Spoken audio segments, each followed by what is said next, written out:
Hello there, my name's Steve, I'm a teacher, and I make videos about coding, computer science, graphics, and other IT stuff. Now, in this video, I'm going to show you how to create a modern-looking website from start to finish using HTML, CSS, and just a pinch of JavaScript. If you enjoy the video, don't forget to like, subscribe, and share. And this is going to be a longer one, so definitely grab yourselves a drink and get comfortable. Let's get on with it.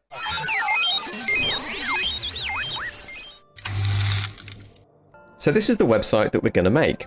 You can see we've got a header across the top with a logo on one side and some icons over here. They've all got a nice hover style on them. In our main section, you can see a nice big background image. There's a big heading and a button. Now, as I scroll the page down, you'll notice that the header and the background image to the main are fixed, so they don't scroll with the website. Here's our first section. It's a 4-column layout with some nice big icons. Onto our second section, 2-column layout this time, and we're going to learn how to make this little 3-dot separator here. And in the final section, we have a subheading, and we've got an embedded Google Map.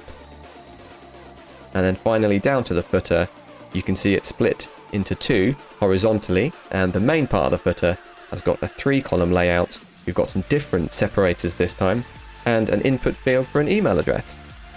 Now, the other thing to note about this site is that it's fully responsive. So if I grab the browser window and shrink it,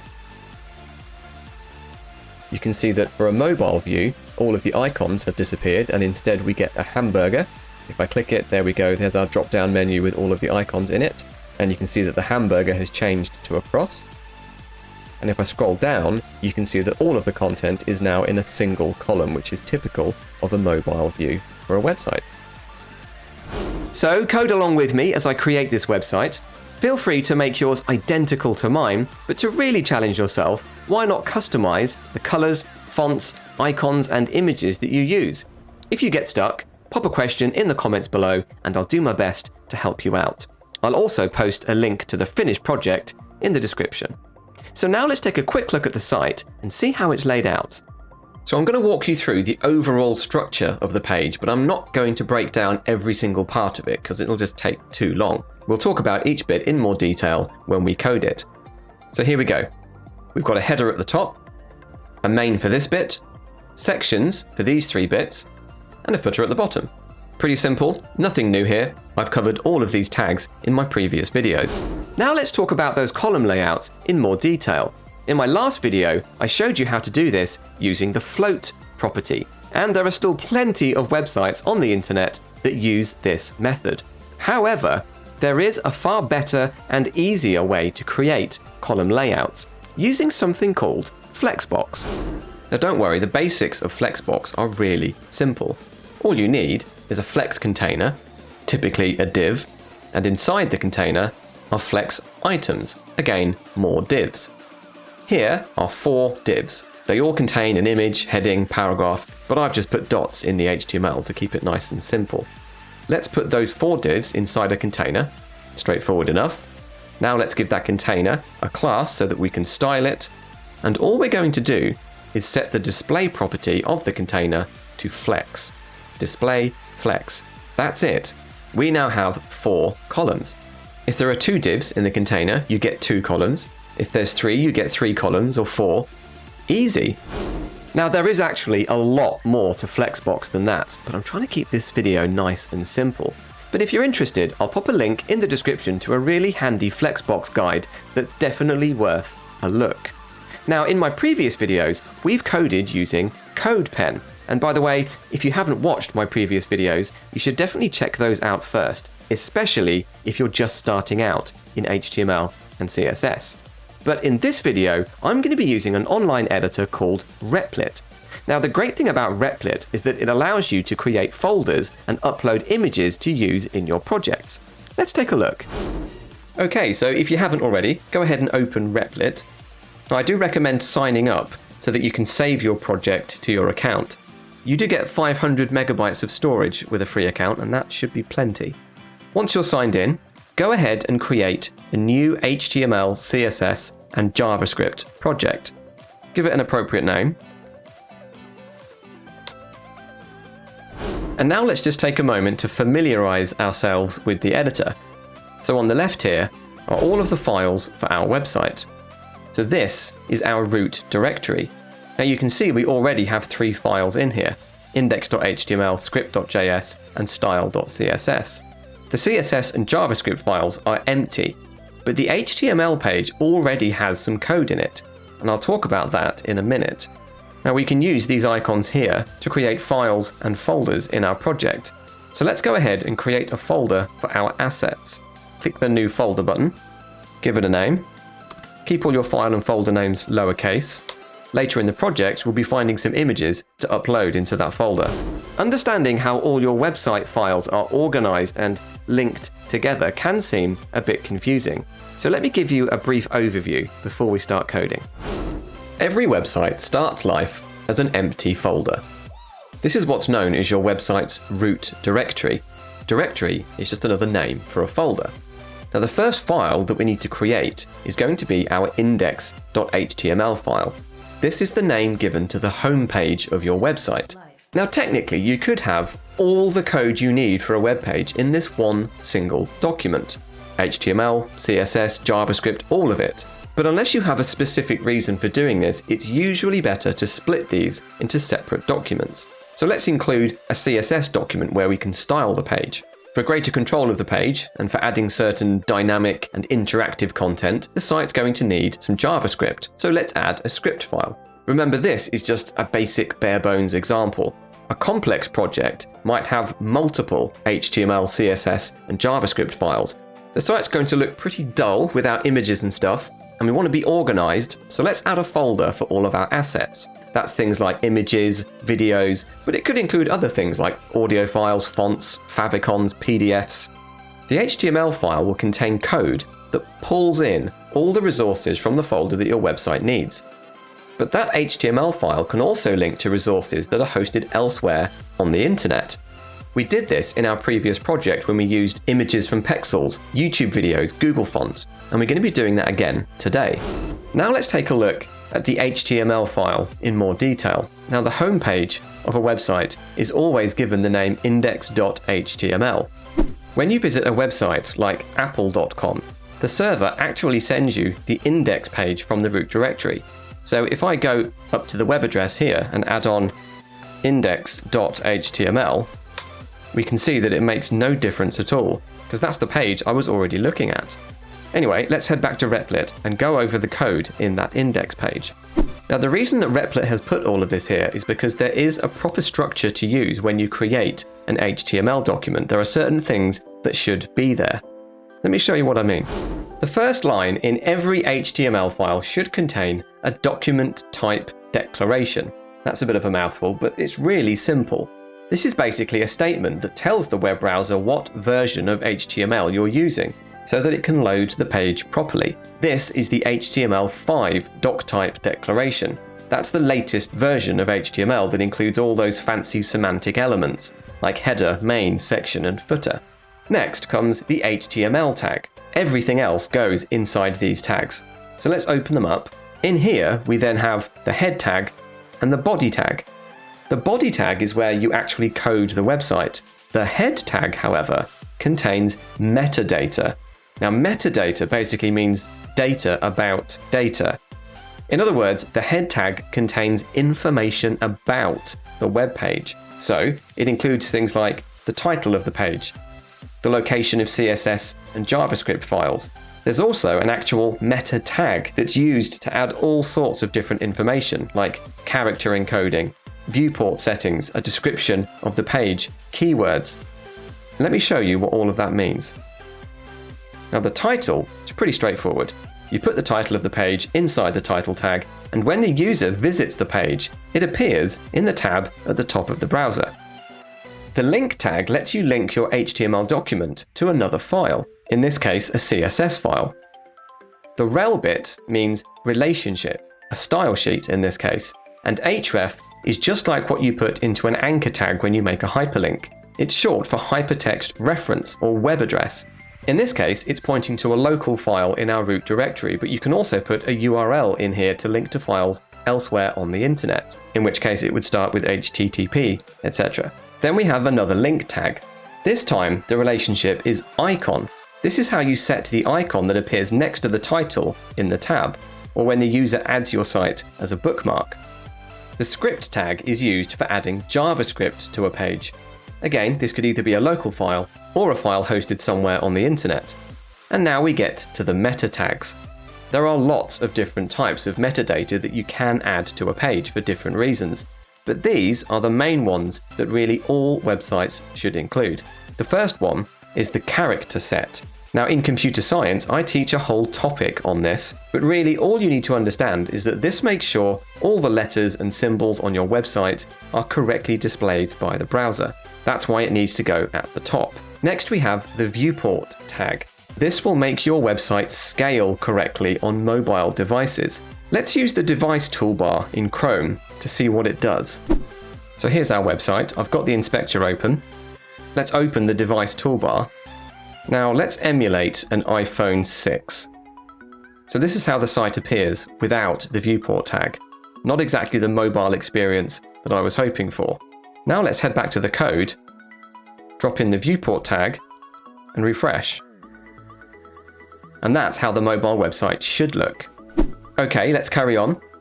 The description meta tag is exactly what it sounds like. It's a description of your website. The description is actually used by search engines along with this next one, keywords. So in the content part, I've listed 4 keywords associated with my site, things that a user might type into a search box. Search engines are constantly scanning the internet and storing information about all the websites they find. And this includes the page description and keywords. So when someone searches for any of the keywords in your site, the search engine knows to present your website in the results along with the description. Now, it's not actually as straightforward as that. Search engines use all kinds of complex algorithms to determine search results, but you get the idea. So now that you understand what all of this stuff inside the head tag means, let's go ahead and start actually coding the website. So I'm going to start by changing the title here from Replit to Game Life. And I'm also going to make a small change to the Viewport tag. What I'm going to do is just drop in an extra little bit. Initial scale equals 1. Don't forget the comma in there. Now this just helps to fix zooming issues that you get on some mobile phones, so I recommend including it. So we can see that the style sheet has been linked for us. That's the style sheet over here, remember? Now you might have noticed that we're actually linking the script file here inside the body and not inside the head. And there's a reason for this. Now, links to external JavaScript files are best placed in the head tag. But if you've got your own script that does stuff to the page, then you need to wait for all of the page content to load before it runs. So this script tag needs to stay right at the very bottom of the code, just above the closing body tag. Now, our website doesn't actually have a lot of script in it. There's just a few lines of code that we'll be adding at the end to make that hamburger drop-down menu work. So I'm now just going to paste in all of the keyword and description metadata that I showed you earlier. There we go, just place that above the title. Now let's give ourselves a bit more room for coding and just clean this window up a little bit. So the first thing I'm going to do is just close this console area here. I'll show you what that does when we get onto the JavaScript later. Now the other thing that's worth pointing out is that you can close this file section, or you can use the button up here. So that's also going to give us a bit more room. But I do want to be able to access the CSS file, and it's going to be a bit of a pain to keep opening and closing this. So you can actually do this. Hit the 3 dots here and choose Open Tab. And now I can close the file section and I can easily access the 2 documents here. Alright, so let's actually get stuck in and start making the website. So we've already talked about the structure that we need, so let's go straight inside the body tag. Remember, I want to keep that script tag right at the bottom, so I'm going to be doing all my coding above it. Let's start with our header tag. And remember, after that we had our main tag, followed by 3 sections. Notice, by the way, that Replit is helping me out here with autocomplete. So if I start typing, it comes up with a suggestion. I just hit the tab key and it auto-completes it for me. Now I wanted 3 of those. And then finally, a footer tag. So now let's start creating the header. So let's go up inside the header tag. We're going to open this up. Now the header contains three things. It's going to have a div that will contain the logo, another div that's going to contain the logo text, game life, and then we have our navigation, and we're going to use the nav tag for that. Now I need to be able to style these, so let's go ahead and give this one a class of logo.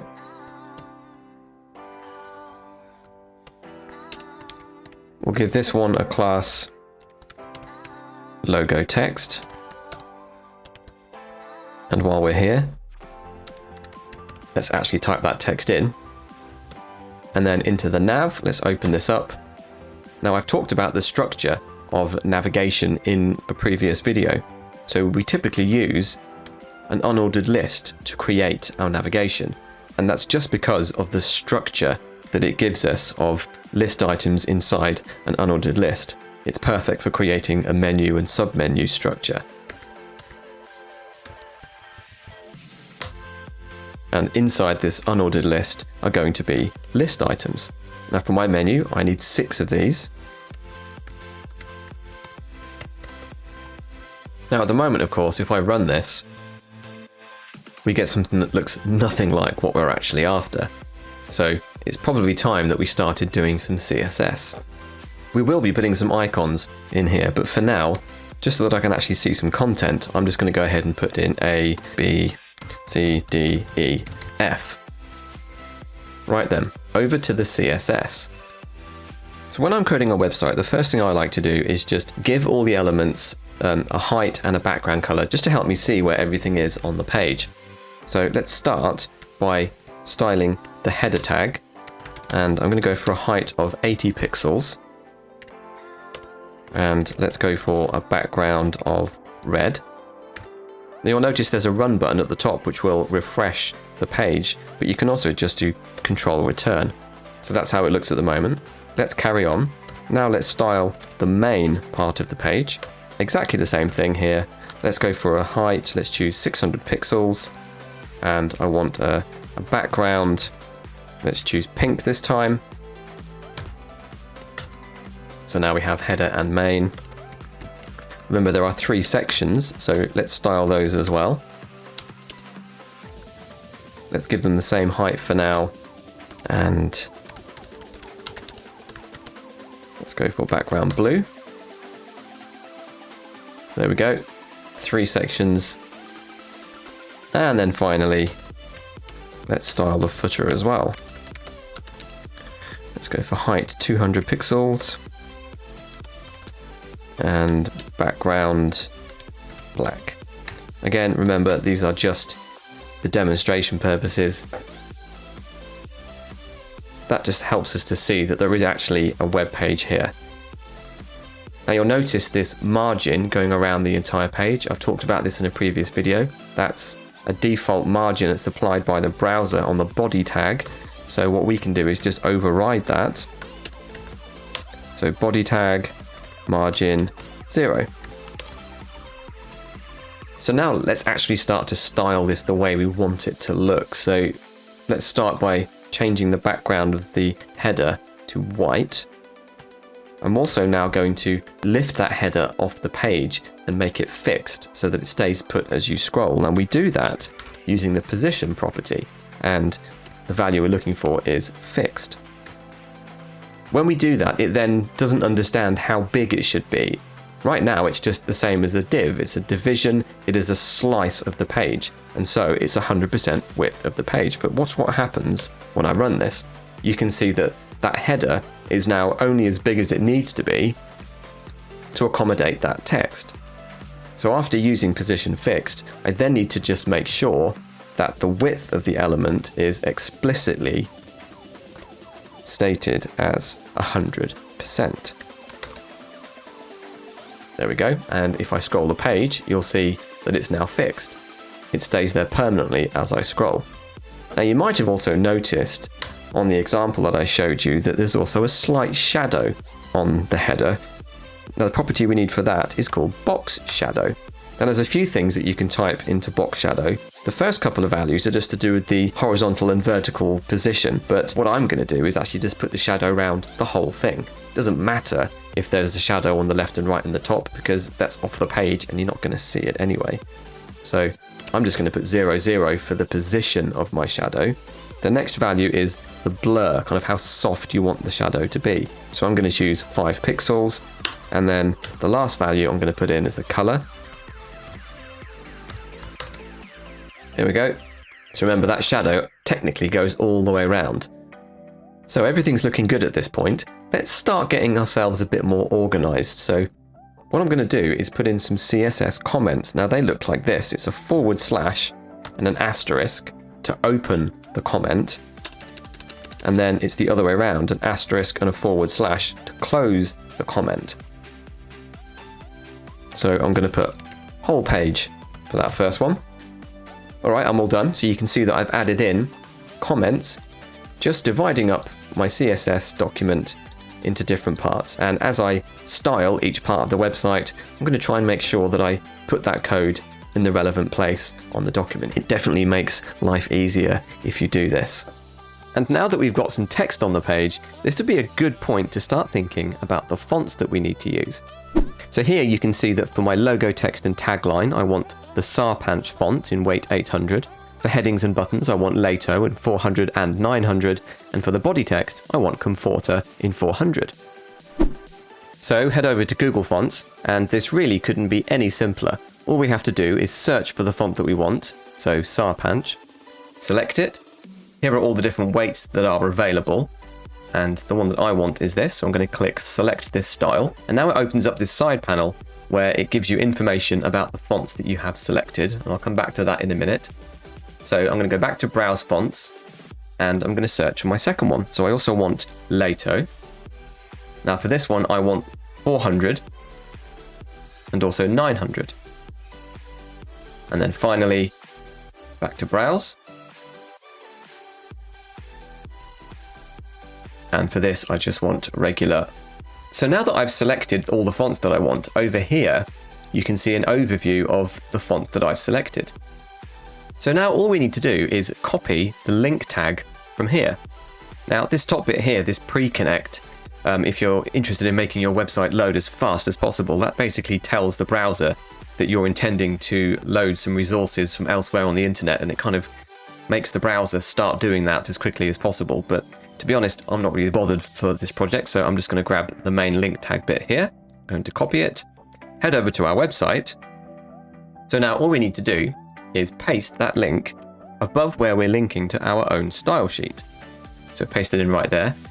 And having done that, I'm now able to style this text up here, Game Life, which remember has got a class of logo text, using the fonts that I'm linking to here. So let's go into our style sheet. This is part of our header, so I'm going to do it in this section here. I'm going to go after the header. So it's going to be .logo text, font family, Sarpanch. Let's run that, and now you can see that that text is appearing in that font. So now that we've got our fonts imported and working, let's go ahead and collect our other assets as well. So let's just have another look at the site that we're trying to make. We can see that there are some icons that we need. So as well as the icons over here in the navigation, the logo that I'm using here is actually an icon. And if I scroll down, we also need these icons here, as well as some social media stuff down in the footer. So the website that we're going to use for our icons is called Font Awesome. Now this is just one of many online libraries that provide icons. And in fact, if we go back to Google Fonts, there is actually an icon section in here, and you can use all Google's nice material design styled icons. But the reason why we're not going to use these is because I want icons for things like PlayStation, and Google doesn't have those. But if we come back to Font Awesome and search for PlayStation, we can see that there is an icon we can use. Now, in order to use these icons in our website, we need to add a bit of code into the head part of our website again, just like we did with Google Fonts. So let's go back to our index page. Now this time, instead of a link tag, it's actually a script file that we need to add in. So I'm going to put this again above where we're linking our style sheet and paste this in. And I'll put this link in the description so that you can just copy and paste it in.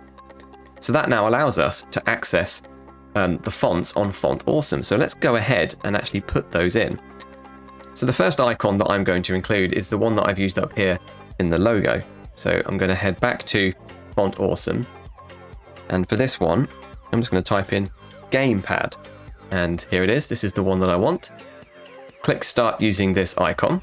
And that HTML code there is what we need. So I'm going to copy that from there, back to our web page, open up my logo div and paste that in there. And now when I run this, you can see there it is. Okay, so now I'm just going to fast forward a little bit and put in all of the icons for my navigation using exactly the same method. And then we'll style it up and get the header finished.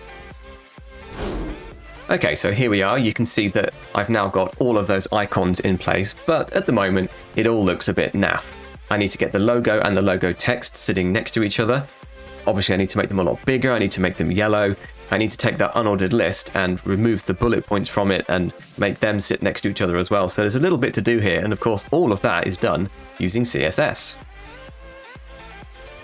Let's start with the logo. So this is the div that contains that controller icon, remember? So the first thing I'm going to do is use float left. And I'm going to do the same with logo text so that that also floats left. Run that and you can see that now they sit next to each other. I'm going to do some stuff with sizes as well, because obviously I need them to be a lot bigger than they are now. So I'm going to use font size and I'm going to go for 60 pixels. And I'm also going to increase the size of the text.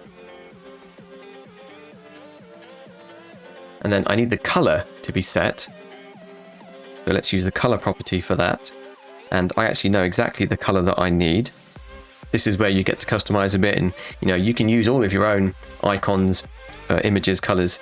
Feel free to change them, but this is the color that I want to use. So there's that yellow color, and I'm just going to take that and paste it in here as well. So there we go. Now I've got the icon and the text both yellow. I'm going to do some stuff with spacing now. So I want to make sure that the icon and the text are centered vertically. Now there is actually a little trick to doing this, which is to use line height. So the header itself is 80 pixels high. And if I set the line height to be exactly the same, this is a neat little trick here. This will actually have the effect of centering the text vertically. So I'm going to take this from here, paste it into here as well. And there you go. You can see that now the icon and the text are in line. They're both in the center vertically of the header. Now I want to put some spacing around these because right now they're just kind of butted right up against each other. So I'm going to do this using some left padding. And I'm going to do this to both of them. Padding left, and I want 15 pixels.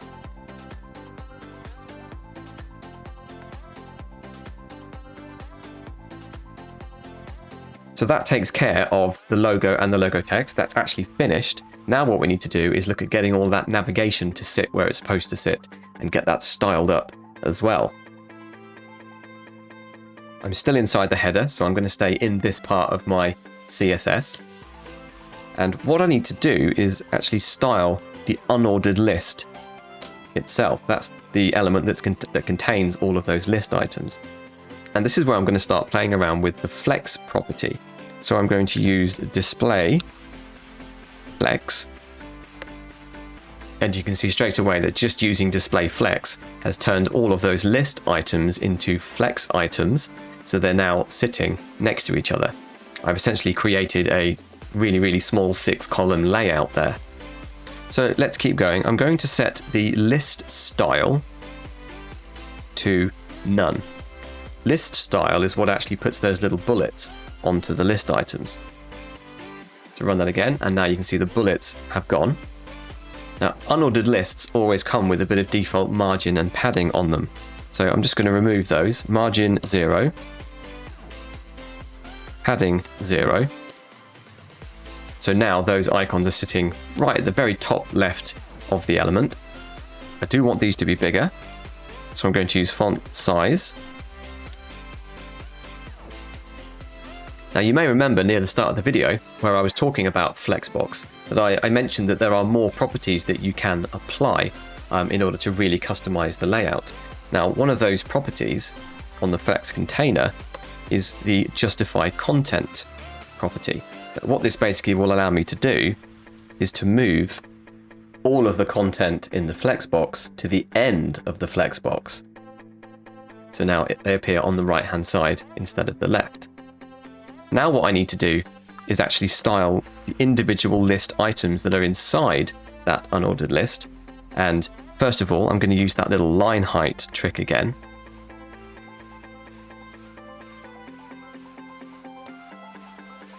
And you can see that it's now centered vertically. Let's add some spacing around them. I'm going to do that using the same method that I used before of padding. Now I actually want the padding to be on the right and left of each of the list items. So there is a shorthand way of writing this. I could do padding left, followed by padding right, followed by padding top, and then padding bottom. But actually, if I just do padding, you can now specify 4 values. The first value is the top padding. The second value is going to be the right. Third value is the bottom, and the fourth value is the left. So it kind of goes round like a clock face, clockwise from top to left. And we can also specify just 2 values. So if you put only 2 values in, the first value is the padding for top and bottom, and the second value is the padding for left and right. So in fact, what I'm going to do is put 0, 20 pixels. So that means no padding top and bottom, because I don't want to be moving that up or down, but apply 20 pixels to the left and right of each of these list items. So there we go, now they're all nicely spread out. And we're almost done, because you'll remember in my example that you can hover over these list items and it changes the color. So let's do that as well. So I'm going to say list item, hover. Okay, so what I'm doing now is something called a pseudo class.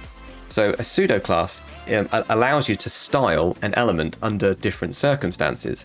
So in this case, when the element is being hovered over. So what I want to do is actually take this color property from here, paste it in, and now when I hover over them, you can see that they change. I would like the cursor to actually be a pointer, you know, that little hand that you get when you're hovering over a link. So let's go ahead and do that. So back into the list item, I'm going to say cursor pointer. And now when I hover over them, we get the little hand. And as a final little improvement, I'd like it if it didn't change color instantly when you hover over it. I'd like there to be just a gradual fade, like really, really slight. So what I need to do is go onto the list item and apply a transition. So what this actually means is if this list item changes at all, for example, because you hover over it, so maybe it changes color, maybe it changes size, maybe it changes position, I would like it to happen over a certain amount of time. So to prove that this is working, I'm going to put 2 seconds in here, which is going to be way too long, but it will at least show you that this works. So let me hover over, watch it, there we go, see it gradually change and gradually change back. Now I don't want 2 seconds, in fact I want this to be really, really short. I'm going to go for about 0.3. It just helps to make things look a little bit more polished. So that's the header pretty much finished. We will come back to this later on because when we do the responsive part of the page, we're going to have to put in the little hamburger menu and make that work. But for now, the header is done. So with the header done, now let's have a look at the main section. Now I'm going to start by just right-clicking and inspecting the page because I want to show you that within the main section, all of the text and the button are actually contained within a div. And you can see as I hover over it, that div is centered on the page. Okay, so let's dive in. Let's go to the index page, find our main section and open it up. So let's go ahead and create that div.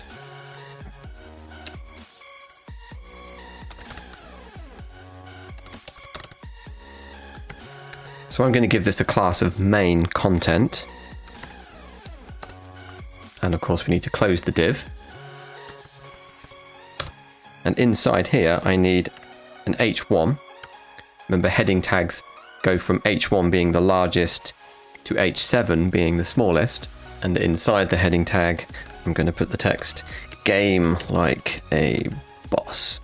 You can type whatever you like. Then I'm going to use an h2 tag for the text underneath, which is the hashtag game life. And for the button, I'm going to use an anchor tag. So an anchor tag is what you use to create a hyperlink, but you can easily style that to look like a box, a button, whatever you like. The text of the button is going to be level up. Now I could actually link this up to a part of my page at some point, but for now I'm just going to put href equals hashtag, which will activate it and make it into a clickable link, but it won't actually go anywhere. And I would like to be able to easily style this. So let's give it a class.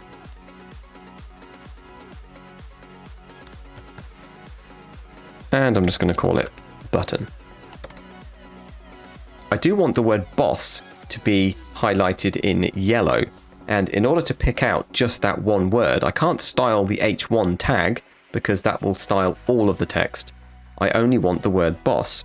So what we do under these circumstances is use the span tag. So you can see that that span tag is wrapping around only the word boss. And then I'm going to go ahead and give it a class, and I'm just going to call it yellow. And everything else that we need to do for the main is all going to be using CSS. And of course we need to go and grab that background image, which we'll do in just a moment. So let's go over to our CSS page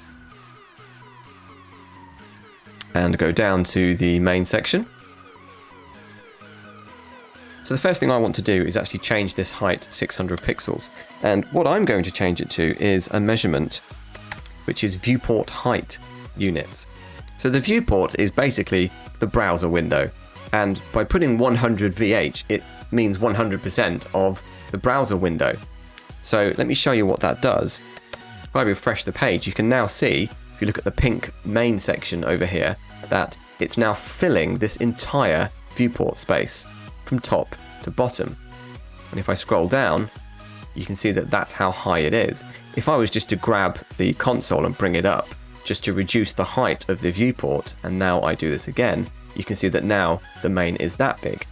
So by putting our measurement in viewport height units, we can actually make the main section to be the size of the browser window. So that means that when the viewer loads up the website, they're guaranteed to be presented with a main section that is exactly the size of their current browser window.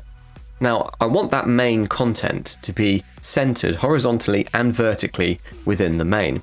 And there's a few different ways that you can do this, but I'm going to show you how to do it using Flexbox. So even though we've only got a single column here, we can use Flexbox to center this. So the first step is to set the display property of main to be flex, so that the div within main becomes a flex item. And then I also need to style the main content div as well. I need to say dot main content. That's the div inside main, remember. And there's a few things that I need to do in here to make this look the way I want it, but the main one that's going to actually center it on the page is to simply say margin auto. So let's run that. And you can see that that puts it in the middle of the page. And if I right click and inspect, you can clearly see that orange part that represents the margin going all the way around the main content div. If I scroll this down here, there's actually a visual representation as well showing you the margin. And it's also worth pointing out that if I was to go back onto the main and switch off the display flex property, you can see that the margin auto no longer works. So setting display flex on the container allows you to use margin auto as a way to easily center things on the page. And in fact, we could have used that exact technique to center our navigation vertically as well, instead of using line height. but I'm trying to show you lots of different ways of working in CSS. Okay, so the next thing I want to do is to center the text horizontally as well. So I can do that using text align center. So now the text is centered, and of course I need to do some styling to make it look the way that I want. So I actually want the color of the text, apart from the word boss, but I'll get to that in a minute, to be white. Now, before I go any further with this, first of all, let me just collapse that console again. Because I've started putting text on my website now, I actually need to think about my use of fonts. So to do this, I'm actually going to scroll up to the part of the CSS that is to do with the whole page. So I'm going to style my heading 1 tag. Now there is actually only one H1 tag in the entire site, and it's in the main part of the website. So I could just as easily have put this down below in the main area where I'm doing my CSS. But I always like to put kind of overall styles for heading tags and paragraphs and things up here in the whole page area, and then maybe customize them later on. So let's go ahead and style the H1 tag. So the first thing I want to do is change the font family. The font family for the H1 tag is going to be that Sarpanch. I don't know if I'm saying that correctly. There we go. And of course I want the font size to be considerably larger, and in fact I want to go for 80 pixels. And heading tags always come with a default margin, which I'm just going to switch off. Now let's style the word boss so that it appears yellow. If you remember, we put a span tag around it with a class of yellow.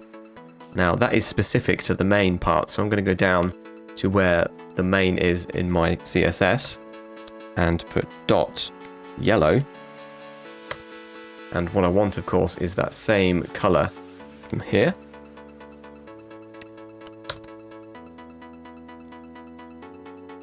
So now boss appears yellow. And now let's do the heading 2 tag.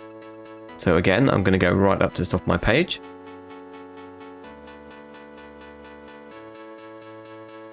H2. And the font family for my H2 is Lato. And for Lato, I did import 2 different weights, so I should specify exactly which one of those I want. And for this, it's going to be font weight 400. Okay, so we're getting somewhere. It's starting to look like the finished example. So now we're going to style the button, and then we'll look at getting the background image in, and that will be the main section done. So there are actually 3 buttons on this site, not just in the main. So I'm going to create the style for the button up here in the whole page area. Now if you remember, I created an anchor tag and I gave it a class of button. So let's go ahead and style this and make it look the way that I want. So the font family that I want to use for my buttons is actually Lato again. And that's with font weight 400.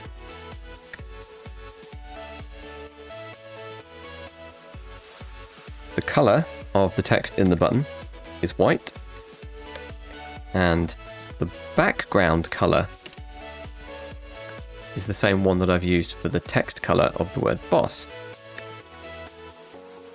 So let's see how that's looking now. Okay, so you can see the color is there, the background color is there. Now I'm going to apply some padding around the text, which is going to help to fill this out and make it look more like a button. So I'm going to use padding.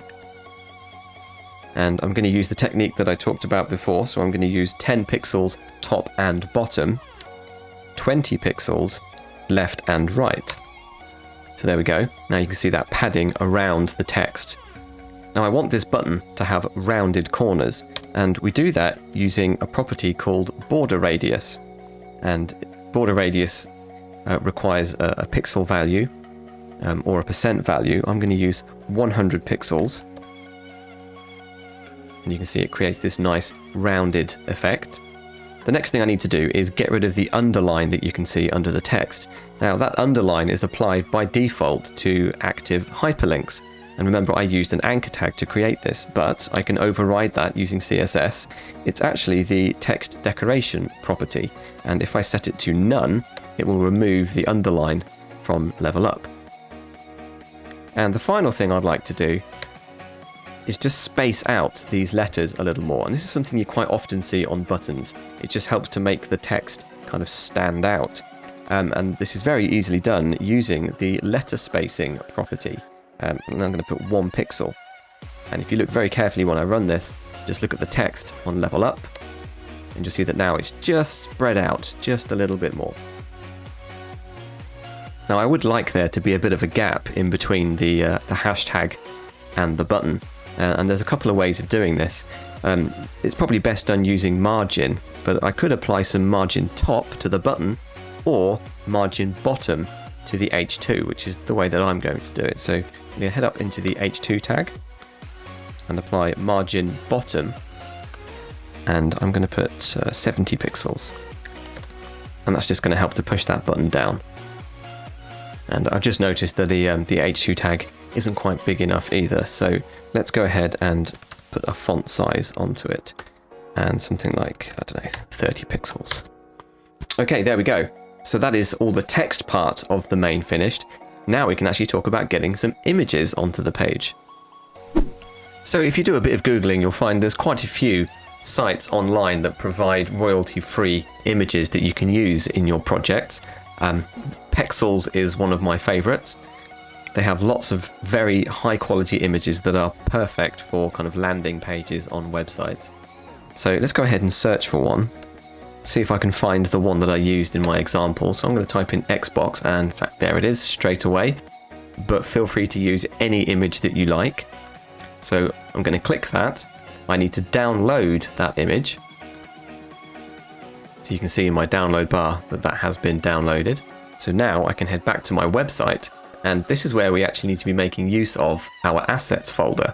So all you need to do here is grab the file that you've downloaded, and you can do this either from the File Explorer window or just from the download bar at the bottom of Chrome, and simply drag it into the assets folder, and it will upload it. There we go. And if I click on it, it will show me a preview.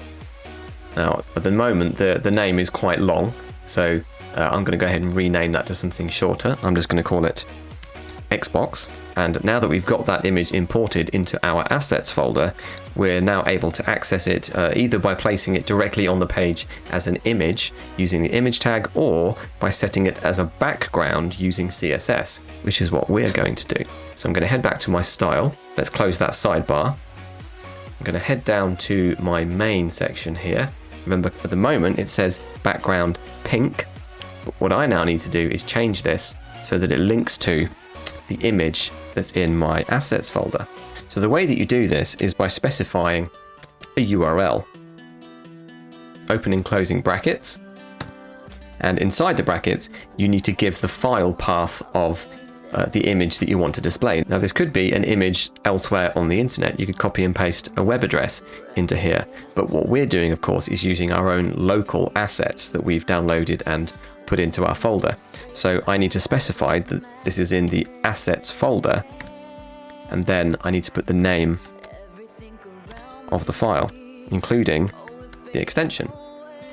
And if I run this now, you can see that the image has now been applied as a background to the main. But obviously at the moment, that image is absolutely enormous. Let's just go ahead and close that. So what we need to do here is actually resize the image that's being used as a background. And we can do that by using the background size property.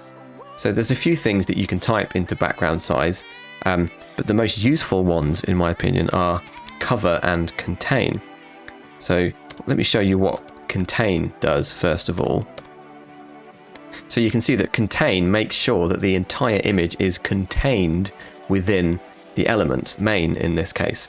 So no part of that image has been chopped off or cropped, and by default, if necessary, the image is repeated to fill that space. You can also switch off background repetition if you want to. Now let's have a look at what cover does, which is the one that we need. Cover will make sure that the element is completely filled with the graphic. And if that means that some of it needs to be chopped off, then that's what happens. So you can clearly see here that the right-hand side of this graphic has been chopped off. That does create a problem though, because I don't like the fact that the game controller is now off-center. It just doesn't look right. But luckily for us, there is actually a property for that as well. So this is called the background position property. And what we want to use is center. There we go, so you can see now that's nicely centered on the page. But there is actually one more thing that I want to do to finish off this main section. If I go back to the example and scroll down, you'll see that as I scroll, the image in the main doesn't scroll with the page. It's fixed, which creates a very nice kind of modern look to the website. And this is really easy to do. All we have to do is set the background attachment property, and the one that we're looking for is fixed. So now when I scroll down, we can see that the background stays in place. And that's it. The main part of our website is finished, and we can get started on the first section. Now, I actually showed you the structure of this section here earlier on, so let's dive straight in and start coding it. So let's head over to the index page again. Let's go down to the first section, and we'll just open this up. Now, to make it nice and simple to style this section, let's go ahead and give it a class, and we'll give it a class of features. And then remember, I need a div that will be the flex container, and then 4 divs inside that, which will be flex items. So I'll do that now and fast forward. So there's our flex container div, and inside we have our 4 flex items. Now, structurally, these 4 flex item divs, the 4 columns in this section, are virtually identical. And what I would normally do, of course, is just finish one of them completely and then duplicate it 4 times. But I've done it this way just so that you can visualize the structure a bit better. So you can clearly see that we've got a flex container div with 4 flex item divs inside it. So let's go inside the first flex item and start filling this up. So what I need inside here is an icon, a heading, and a paragraph. So let's go ahead and add those in. So I'm going to put the icon inside a div, and I'd like to be able to style that. So I'm going to put a class of icon, and I'll just close the div for now. So after the icon, I then want there to be a heading. Now, I've already used the h1 heading tag for the main text, and I've also used the h2 tag for the hashtag. So for the headings in this section, I'm going to use the h3 tag. And then finally, I want a paragraph. And I need a copy of the div h3 and paragraph tags in each of my flex items. So I'll go ahead and do that now. So there we go. We now have 4 identical divs, each one with a div class of icon, a heading 3 tag, and a paragraph tag. Okay, so for the icons, I'm going to use exactly the same method that I used previously and use icons from Font Awesome. So again, I'm going to go ahead and put those in and fast forward. And now I have my 4 icons in place. You, of course, can use different icons if you want to, but you can see here which ones I've used. For the heading tags, I just need to go ahead and type those in. For the paragraph tags, I could just find some random text and paste it in. But actually what I'm going to do is something that designers frequently do. Web designers, print designers. Quite often you find yourself in a position where you're designing a page and you need to know how that page looks with a certain quantity of text on it, but you don't actually have the text yet. Perhaps you're designing it before the client has provided you with the text. And so a great way to do this is using a site like this, which allows you to generate what's called Lorem Ipsum placeholder text. So Lorem Ipsum is a kind of garbled pseudo-Latin text, and it's a good representation of what actual words would look like without actually having real words, if that makes sense. So I'll provide a link to this in the description. What I'm going to do is type in 25 words and click generate, and that then gives me 25 made up words. I can click copy, go back here and go inside my first paragraph tag and paste that in. And I like to just make sure that it starts with a capital letter and ends with a full stop. And I'll go ahead and repeat that now. And it's a good idea, in my opinion, to actually generate 4 different pieces of text rather than just copying and pasting the same one, because that actually represents what you would see on a web page. You wouldn't see 4 identical chunks of text. Okay, so I've got my 4 pieces of Lorem Ipsum text in. Let's now refresh the page and see how it looks. So obviously the background is still blue because I haven't changed that yet, but you can see the 4 icons are now in. Our heading 3 tags are there and our paragraphs. So let's head over to our CSS file, and we need to decide where the best place would be to put the style for the flex container and the flex item. Now, I know that later on in this site, there are other places where I want to create column layouts. So the flex container and flex item styles kind of apply to the whole page. So I'm going to go ahead and say flex container, and remember this is the one that has to be set to display flex, and just that on its own now gives us the 4 column layout, but of course that's hideous, so let's carry on. And I'll style the flex items as well, and what I'm going to do is apply an all-round padding of 3%.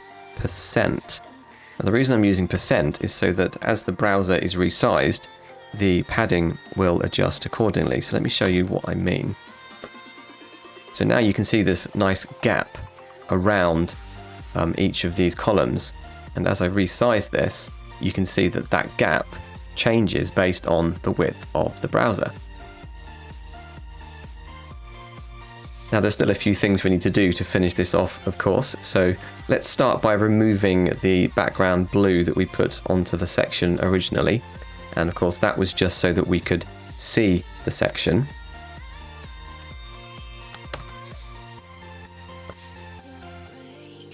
And now let's sort out the fonts. So I'm going to head up here where I'm putting my heading tags, and I'm going to create one of these for H3. Now I actually want my H3s to also be font family Lato and font weight 400. And for the paragraphs, I want these to be using Comforter. That's the third font that I've imported but haven't used yet. And because I want that to be the kind of default font across the whole site, apart from headings which I'm explicitly telling to be different, I'm actually going to go up into the body and I'm going to put that in here. So I'm going to say font family Comforter, and what that means is that all the text on the entire website will be set to Comforter, unless I then overwrite that by specifying a different font, as I have here and here. So let's refresh, and now you can see that these are unchanged. Those are still using the Sarpanch font, but down here you can see that my paragraphs are now using Comforter, and any other text on the site would be using it as well. Now I do actually want to style those paragraphs. They're not quite how I want them to look, so I'm going to go after the H3 and I'm going to apply some style to the paragraphs. And what I'm going to do first of all, you'll often find on modern websites that black is rarely used as a text color. You tend to find that just a slight off black works better. So now we've got a kind of dark grey colour instead. I do want to change the font size, and I'm going to go for 17 pixels, which is just marginally bigger than the default.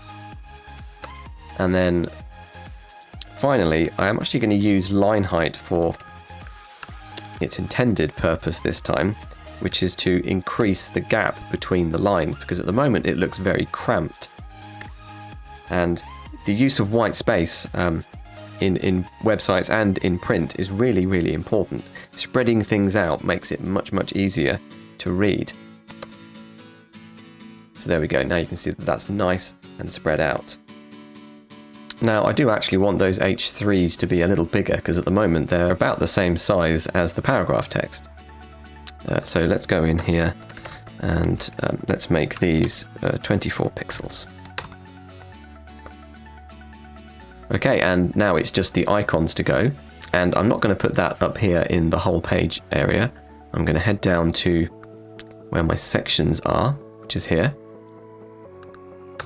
And if you remember, I put these inside divs with the class of icon. So I can simply say dot icon. And first of all, let's make these huge. And the great thing about using icons from Font Awesome is that they're treated as text. So you can color them, resize them, just like you would with text. So let's go font size 64 pixels. For the color, I'm going to use that same color that I've been using throughout, so it's nice and consistent. And I'm also going to apply some margin bottom onto these. Let's go for 16 pixels, just so that there's a nice gap below them. And there we go, our section is finished, and we can move on to the next bit. So this section's got a 2-column layout, and we can achieve this using the flex container and flex item styles that we've already got, but we might have to do some additional styling as well to make this look exactly how we want. So let's dive back into our HTML and code the next section. Over to the index page. Here's our next section. And the first thing I'll do is go ahead and give this a class. And if you remember, the heading for this section was immerse yourself. So you can imagine this being a virtual reality feature or something. So I'm going to call this immerse. Let's open the section up. And just like before, we need a flex container and this time 2 flex items.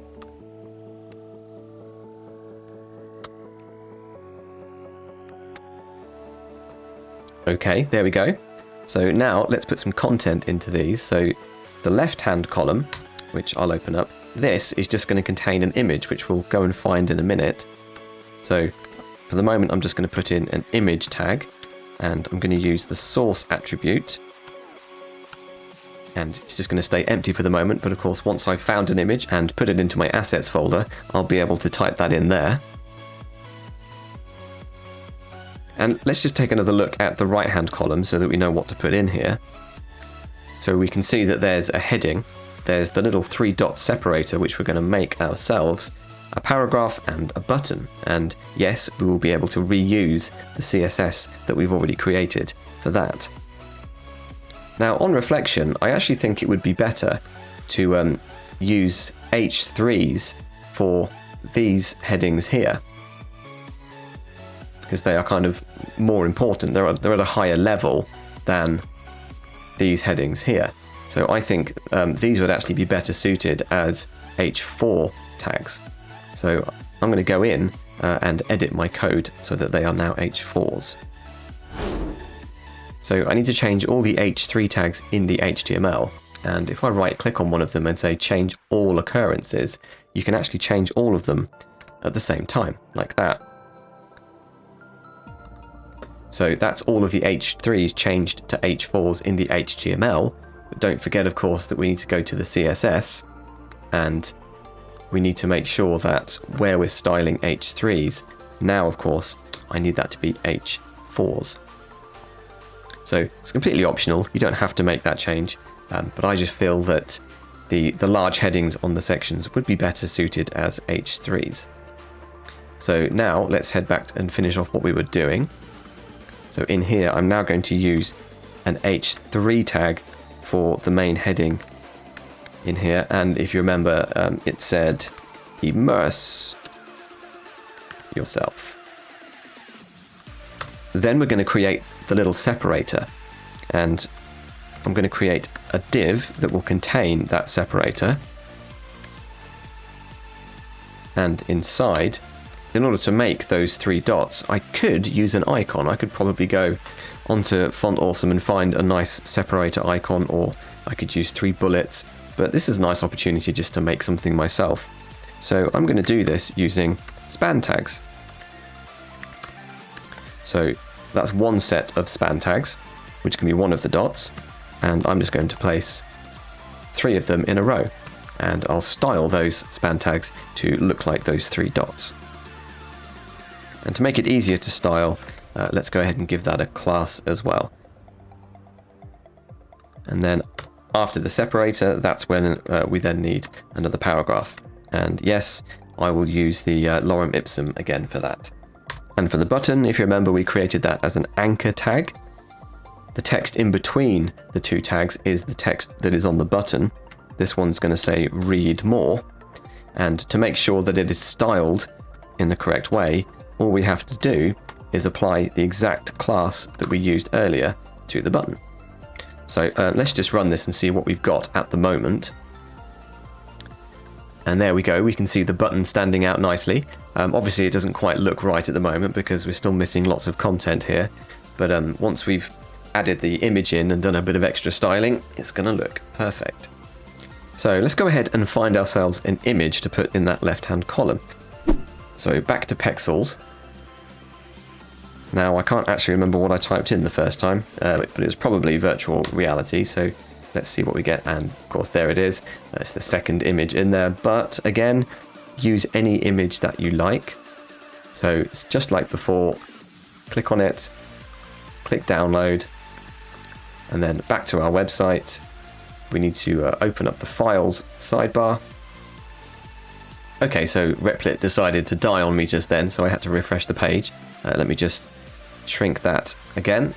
So place it into the assets folder, and then I'll go ahead and rename it again. So for this one, VR, perfect. So let's close that sidebar. Let's head back down to the section we were working on. Remember, we've got an image tag all set up and ready to go. So it's in the assets folder, / and it's vr.jpg. And at the moment, of course, that image is humongous. So it is taking up quite a large chunk of the page. But obviously what we're going to do is shrink that image using CSS. Now, in practice, this is actually a bad thing to do. If you use images that are much larger than you intend to display them on the website, you're actually forcing the user of your website to download an unnecessarily large image. And if you do this consistently, it could really slow down the load time of your website. So what you should really do, of course, is put this into Photoshop or something and actually resize it to the pixel dimensions that you need. But for this project, I'm not that bothered. I think we'll just take care of it with CSS. Plus it means, we can learn about resizing images as well. And let's go ahead and put some text inside this paragraph. So I'm going to head back to Lorem Ipsum. I want a slightly longer paragraph this time, so let's go for 40 words. And we'll copy that. Paste it in, and again, I'd just like to start with a capital letter and end with a full stop. And that's actually quite a long sentence as well, so you could always split this up and make it into 2. Let's refresh. And remember, we've applied some style to paragraphs already. So if I scroll this across, here you go, you can see that the paragraph has got the font that we applied to the body. Now, I know it's all messed up, and that's all because of the size of this image. So let's go into our CSS and fix it. Okay, Replit decided to die again, but I'm back. Let's carry on. So we're trying to resize this image, and there's a few different ways that we could approach this. We could just give the image a specific width, which would resize it. So let's do that first, just so that we can see how that works. I'm going to scroll down to a suitable place, which is in the sections part. If you are watching closely, you'll notice that I didn't actually put a class onto the image tag itself. And that's because there are actually other ways to target specific elements using CSS. So we already know that I could target all the images on the page by using image. And actually, I think that VR image is the only actual image tag, because the other image that we put in the main was set as a background in CSS, not an image tag. So I could just use image in CSS. But if I want to make sure that I'm only targeting images that are inside that section, then what we can actually do is first of all select the containing section. So we can say .immerse, which is the section, and then image. And this is something that's called specificity. By saying .immerse image, I'm being more specific than simply saying image. So I'm only targeting image tags that are inside an element with the class of immerse, which in this case on this website is that VR image. So let me go in here and we'll just change the width to, I don't know, let's choose 600 pixels, just so that you can see this working. And there you go. So, we've kind of got something that works. The problem with this is that as I resize this, you can see that the column on the right is expanding, but because I've set an explicit width for that image, that column does not resize. So we need a slightly different approach here. So what I'm going to do is add a bit of extra CSS to the flex items in this section. So I can say .immerse .flex item. So this will only target the 2 flex items that are in this section. And what I'm going to do is apply a style called flex basis. Now this basically will force each of the columns to be 50% the width of the page.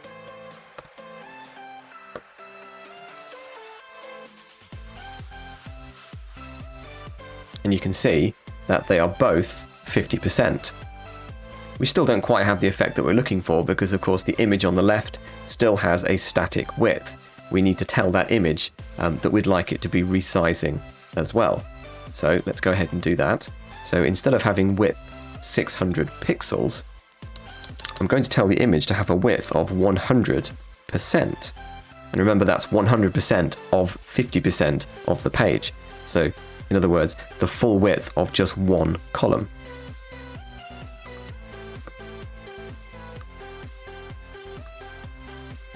So now, as I resize, you can see that that image gets bigger and smaller, like that. But what if we don't want the image to get bigger like that?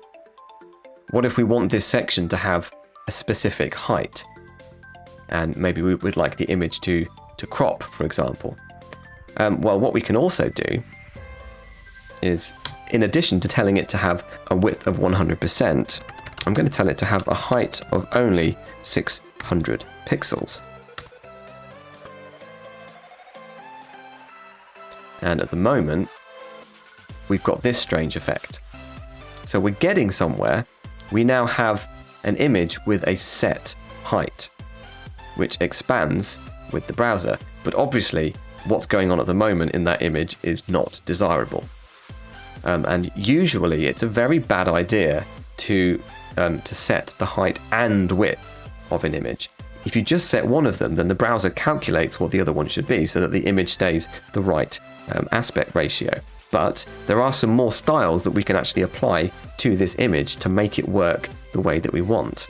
One of them is object fit. And I'm going to apply cover. Now that might look familiar from when we did the background size of the image in the main.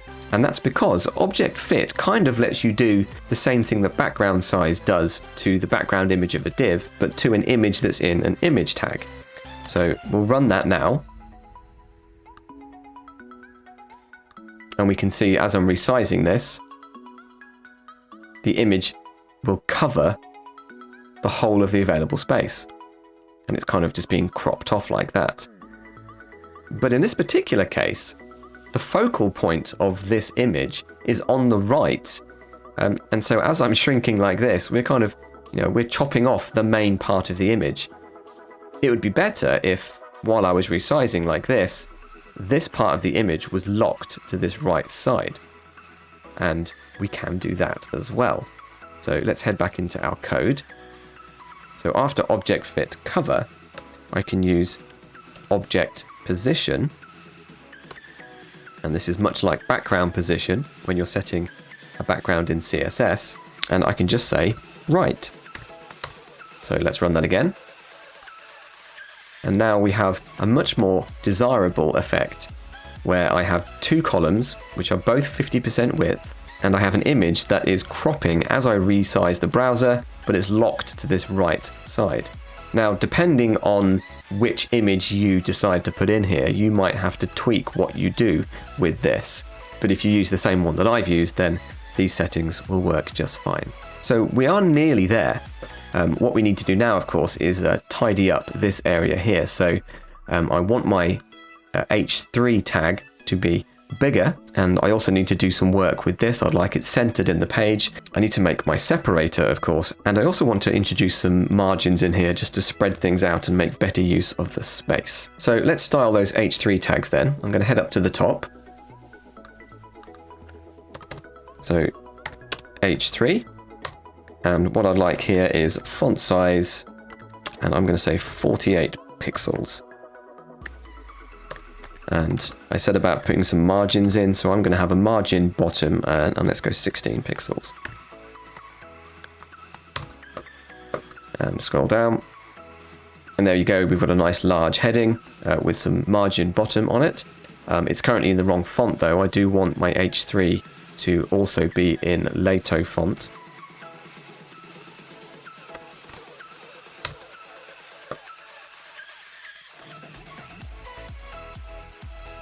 Oh, and of course I missed out font weight.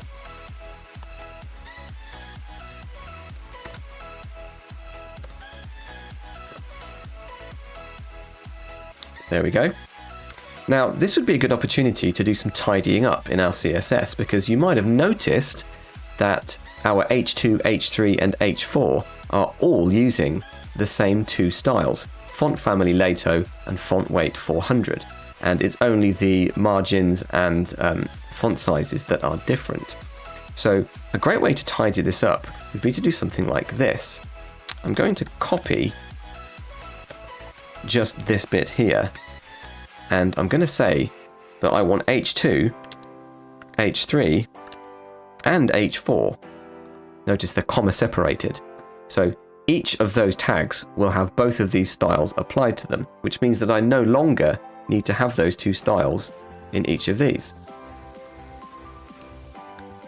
And as you're coding your website, you want to be looking for opportunities to do this, to consolidate your styles. It just makes for much neater code, but also, of course, it creates a smaller CSS file. Okay, so I'm just going to add some margin below the paragraph as well. Now, I could do this here, but I don't think I want the paragraphs up here to have the margin on them. I only want that margin here because there's a button below it. So what I'm going to do is go down to my section CSS, and I'm going to say .immerse p, so that I'm targeting only the paragraphs that are inside the section with a class of immerse. And now I'll go in here and I'll apply that margin bottom, and let's go fairly large, 50 pixels. I'll definitely want some space in between that paragraph and that button. Okay, we are very close now. Still a couple of things that I'd like to do. I do want the text centered, so I'm going to go into the Flex item CSS within the Immerse section and apply text align center. There we go, so now it's centered, and finally we can go ahead and create the little 3-dot separator. Still inside our section CSS, so I'm going to target the div with a class of separator and the span tags inside it. So the first thing I'm going to do is change their display property to be inline block. So this means that they will sit next to each other, and I will be able to specify heights and widths for them. And let's do that as well. So I want them to be quite small. I'm going to set their height to be 8 pixels and their width to also be 8 pixels. And I need them to be circles, so I can use that border radius method again. And little tip here, if you put 50%, that is fully rounded. and as this is a square shape, it will turn it into a circle. I would like them to be the same color as the text, so I'm going to apply a background, and I'm going to use exactly the same color. And I would like these dots to be spread out. So margin, and here's that same technique from before, 0 margin top and bottom, but 10 pixels on the left and right of each of the dots. Okay, so let's see how that looks. And there we go, we've got our 3-dot separator, and that just about wraps that section up. So let's head back to the example. And in this section, we've now got what will be another H3 tag, but we've got this little subheading as well. And we've already used H4 up in the 4-column layout in that features section. So let's use H5 to make that little subheading right there. And then we get to look at how to embed a working Google Map. Before we move on to do the last section, there are actually a couple of things that I want to fix. First of all, this section here still has a height of 600, and that's because in our CSS we set the height of all sections to be 600 pixels. So originally we put this 600 pixels onto the sections just so that we could see where they were on the page. But now that we've got content in the sections, we don't actually need this style anymore. And it's this style here that's causing this big gap. So all I need to do is remove that altogether. And now when I run it, you'll see, we can see that that's now gone, and the sections are simply as big as they need to be to accommodate the content that's inside them. And remember that I explicitly set the height of this image here to be 600 pixels. So that is why this section is now that height. Now the other thing that I want to fix is actually this gap here.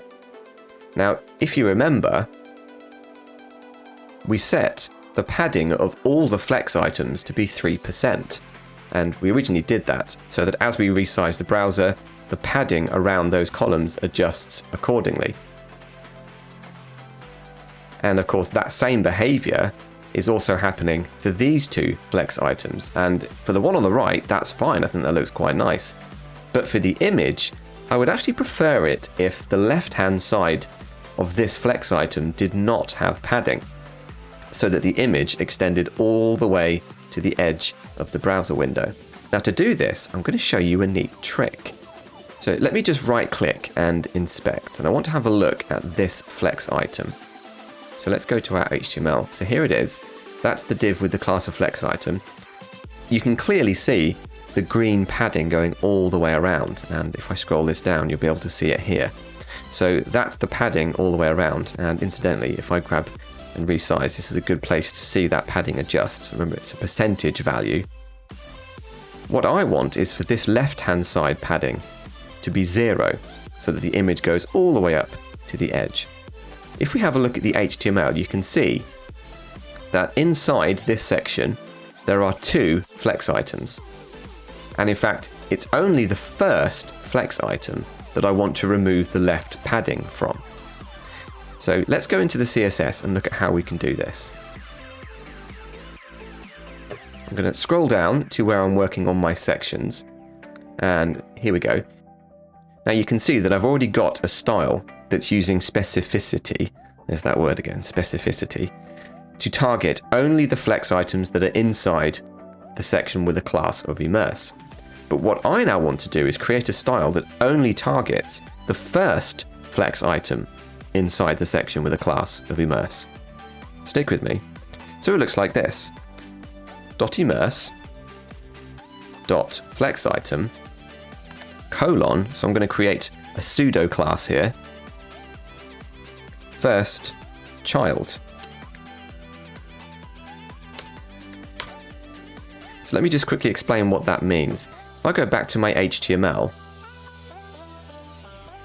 these 2 flex items here can both be considered to be children of the parent element, which is the flex container. And the flex container is a child of the parent element, immerse. And if you understand this concept of elements inside other elements being children of the parents, then this CSS style here makes sense. So this means only style the first element inside an element with the class of flex item inside an element of class immerse. This will only target the left-hand flex item here. So what I need to do is simply say padding left 0. And now when I refresh this, let's just close this, you can see that that image now goes all the way up to the edge. Let's do one final inspect. The second one still has the padding going all the way around, but the first child no longer has the left-hand padding. Okay, so now let's actually get stuck into the final section. So over to our index page, let's scroll down. Here it is. Now I want some way of being able to style this, so let's go ahead and give it a class. And we'll call this one location. Let's open that up. And now inside here, if you remember, we want to be using our H5 tag this time. This is going to be the subheading. So you can type whatever you want for yours, but mine's going to be want to visit us. And for the main heading of the section, we'll use the same tag that we used before, which was the H3 tag. And the heading here is, we'd love to say hi. So let's look at that. So that's how it looks at the moment, but of course now we can use our CSS to style this and make it look how we want.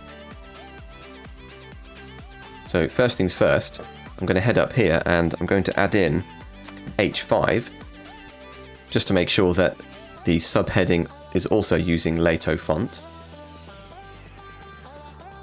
And then I'm going to apply some style to my H5.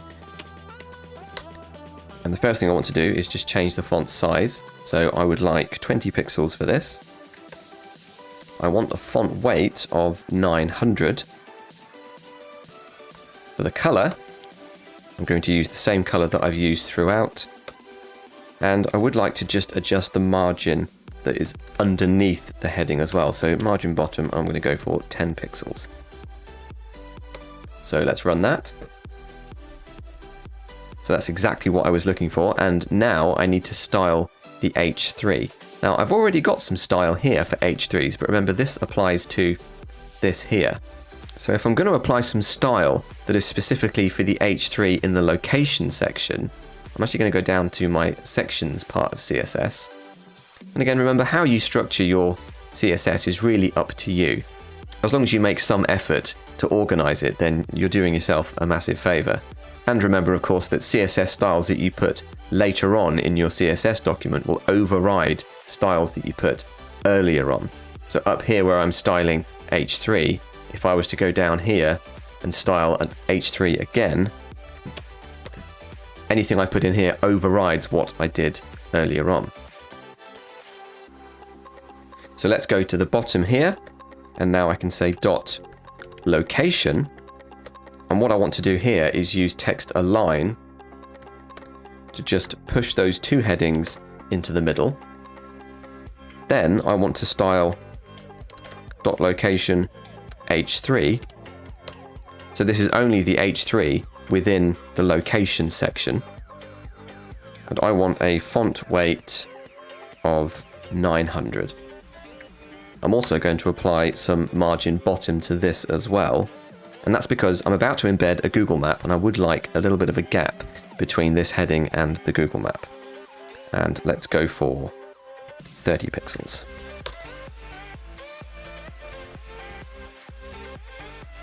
Now I've also just spotted this huge gap here and I think I'd like to get rid of that. And if I right click and inspect the H3 tag, I can see that it's the default margin on the top of that H3. So I could actually, I think I might just remove that completely. So let's go into my location H3. And instead of going after this and putting margin top, what I might just do now is change this to just margin. And what I can now do, I can say 0 pixels top, 0 pixels right, 30 pixels bottom. And if I right click again, you can now see that that top margin has gone. Alright, so now it's time to actually embed our Google Map. So the Google Map is going to go right here after our H3. Now this could not be simpler. Head over to Google Maps, type in the location. Once you've got your location on the screen, click the Share button, click on Embed, and then this here is HTML. Now don't worry about the size bit here because we're actually going to be editing this HTML. Go ahead and copy that back to our code and paste it in. Now when I refresh this, you'll see that we have an embedded Google Map. But at the moment, it's not quite what we're looking for. Now the reason why it's appearing at this exact size is because in our HTML, we actually have the height and width specified. So you might be thinking, hang on a minute, I thought we used CSS for height and width. And you'd be right. But the fact is there are some properties that you can also set within the HTML. And in fact, many years ago, this is how websites were made. But what we're going to do is simply remove that part of the code altogether. And we're going to go and set that in CSS instead. So let's head over to our CSS window. And if you remember, the element that we've just pasted in was an iframe. Now, if I was planning on embedding some other iframes on this site, so maybe a YouTube video or something, then I would probably want to use specificity to say .location iframe. But I know that this is the only iframe I'm putting on the page, so I'm quite happy just styling all the iframes using this one style. So I'm going to say iframe width 100% so that it is always the full width of the page. And the height, I'm actually going to go for 600 pixels. Scroll down and you can see there we go. We now have a Google Map that is the full width of the page, no matter how wide the page is. Now actually I think 600 might be a little large there. I might resize that and try 400 instead. But feel free to make yours whatever size you like. And so that wraps up the location section. That was quick and simple. And now we can look at the footer. Okay, so I was in the middle of coding and Replit started doing this. Now I've had this problem before where the button up here just says loading and the preview page here just doesn't work. Fortunately, there is a workaround. So this button up here actually allows you to open up your project in a new tab. And this is working absolutely fine. So what I can do now is simply use tab switching to switch between my two pages. And of course I can collapse that preview from here completely. So now I've got my code in this window and I've got my preview in this window. But what I'm going to do is arrange my screen so that I've got the two windows side by side. Problem solved. So let's have a look at the footer and start putting that together. So as you can see, the footer is split into two horizontally. So the first thing we'll be doing is putting a div here for the grey area and a div here for the yellow area. Now the grey area we can see has got 3 columns. So this is going to be a flex container and each of these will be a flex item. Inside each of those flex items we're then going to throw in some headings and some icons, and then we're going to look at how to put in this input field. Of course, we've already created the button, so it'll be easy to add one of those. Bottom of the footer is really straightforward. It's just some text centered within the div. All right, so inside the footer, let's open that up. Remember I said we need those 2 divs first of all. And I want to make these nice and easy to style. So let's go ahead and put a class into each of them. This one I'm going to put footer top. And for this one, let's put footer bottom. I'm going to fill in the bottom first because this is nice and simple. Now all I'm going to do is go in between the opening and closing tags and just type that text that I wanted to appear at the very bottom of the page. Now to create the copyright sign, I'm going to use a bit of shorthand code. This is something called an HTML entity. And it starts with an and sign and then has some text after it. And as you can see, Replit has given me a whole load of different entities. In HTML, and copy means display the copyright symbol here. And it ends with a semicolon. And then I just need to add the text, get on with IT. So now I'm going to go to my window over here and just refresh. So of course we can't see anything at the moment because that text is black. So let's go ahead and do a little bit of CSS so that we can see the two parts of the footer and actually make that text show up. So over to our CSS. I'm going to move right down to the bottom now. So here's the code for the footer that we put in right at the start. But remember, that was just so that we could see where the footer was. We need to completely change this up. So first of all, I'm just going to remove the height property completely. And I'm going to change the background color. I don't want completely jet black. I want a kind of very dark gray. So I'm going to go #333. And don't forget that you can use a color picker to find exactly the color that you want. Now the next thing I'm going to do is put color white, and just that one line of code is going to allow me to see the text over here. And so now right down here at the very bottom, you can see there's the text. And of course I removed the height property from the footer, so at the moment the height is just being determined by that line of text. Now all of the text that's in the footer, whether it's the top or the bottom, needs to be centered. So I'm going to use text align center, and I also want all of the text in the footer to be a particular size. So I'm going to set the font size to be 24 pixels. And now I need to make the actual top and bottom parts of the footer. I'm going to start with the bottom part of the footer. So that's dot footer bottom. And what I'm going to do is give it a height, and I'd like it to be 100 pixels. And for the background, I'm going to use that same color that we've been using throughout. There it is. Now let's just run that and see what we've got. So there it is. There's that bottom part of the footer. I want that text to be centered vertically. So there's a couple of ways that I can do this, but I'm going to use that little hack that I showed you before, which is to simply set the line height to be the same as the div. Now for the top of the footer, I'm not going to explicitly set a height. I'm just going to allow the height to be dictated by the 3 columns that are inside it. But I do want there to be some nice space around those 3 items.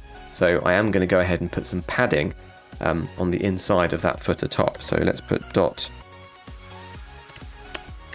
footer top, and I'm just going to go padding 30 pixels. And remember, that means top, right, bottom, and left all get 30 pixels. So that's just going to put a nice bit of space around the 3 columns that are going inside the footer. So let's go back to our HTML. So now let's start working on the top part of the footer. Now remember that I need this to be a flex container because it has 3 flex items inside it. Now there's a couple of ways that I could do this. I could open this div up and actually create a new div here with a class of flex container. But what I'm going to do is actually use the div that I've already got.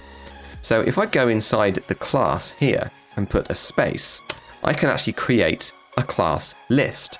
And in fact, you can put as many classes onto an element as you like. So footer top is also going to be a flex container. And remember, inside here, I need 3 flex items. But I'm not going to copy and paste that just yet, because I also know that within each of these flex items, I want there to be a heading and also that yellow separator. So let's pop those in first. Now I've already used the H1, 2, 3, 4, and 5 tags. So for this, I'm going to use H6.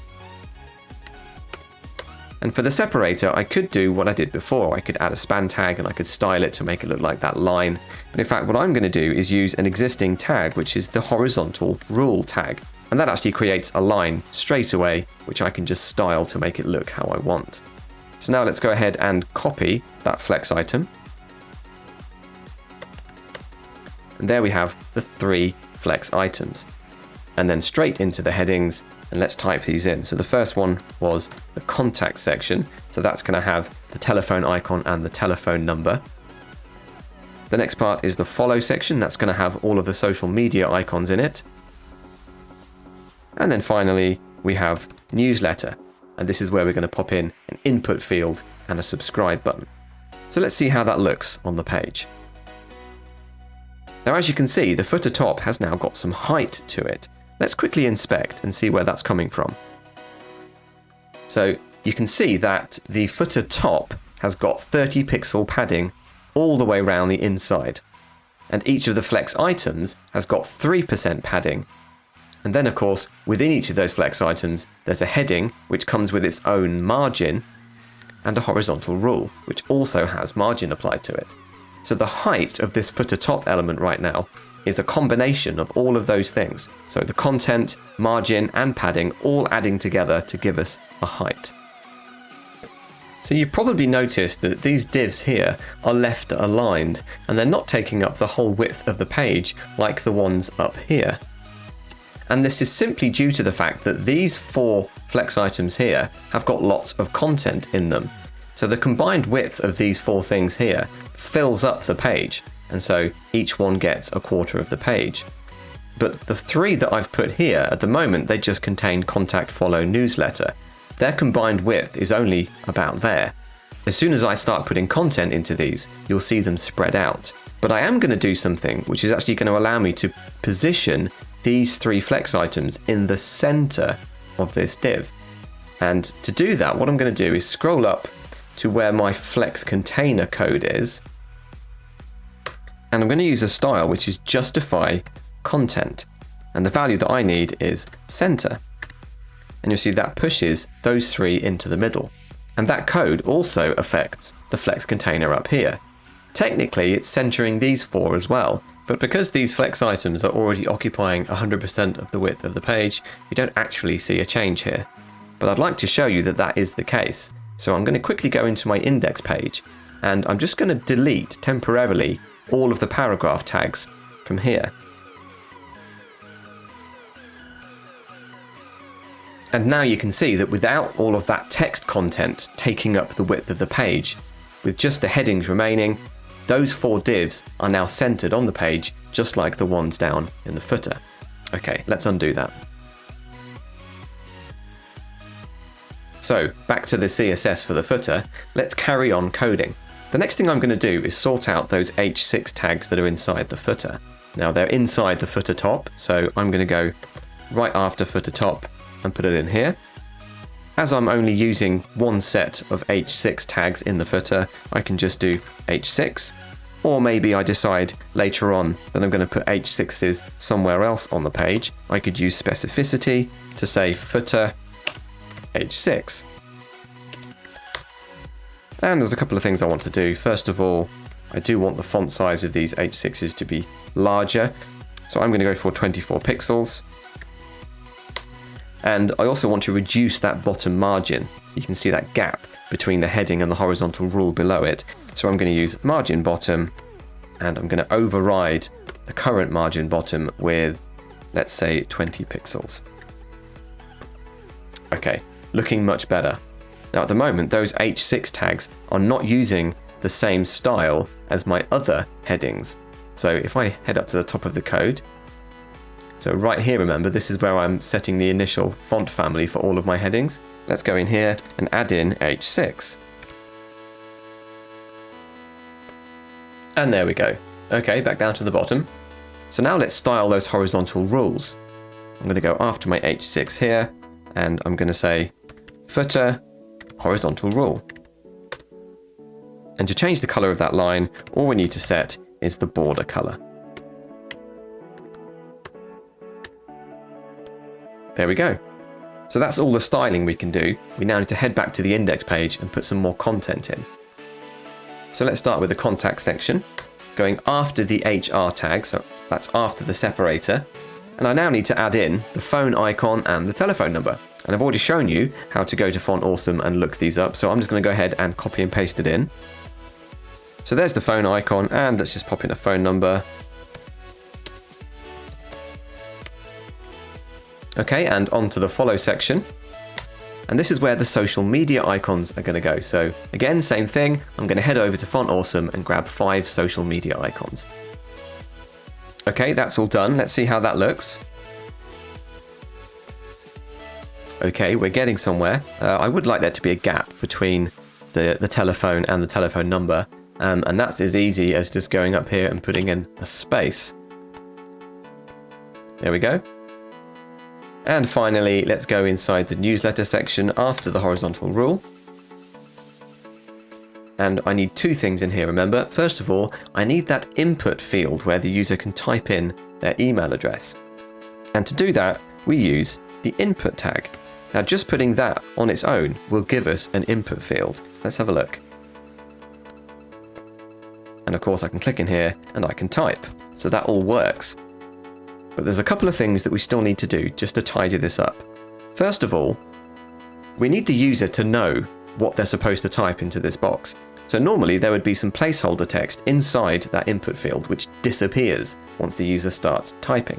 And to create that, we need to go inside the input tag, add a space, and we're going to add a placeholder attribute. So placeholder equals, and then in here I'm going to put email.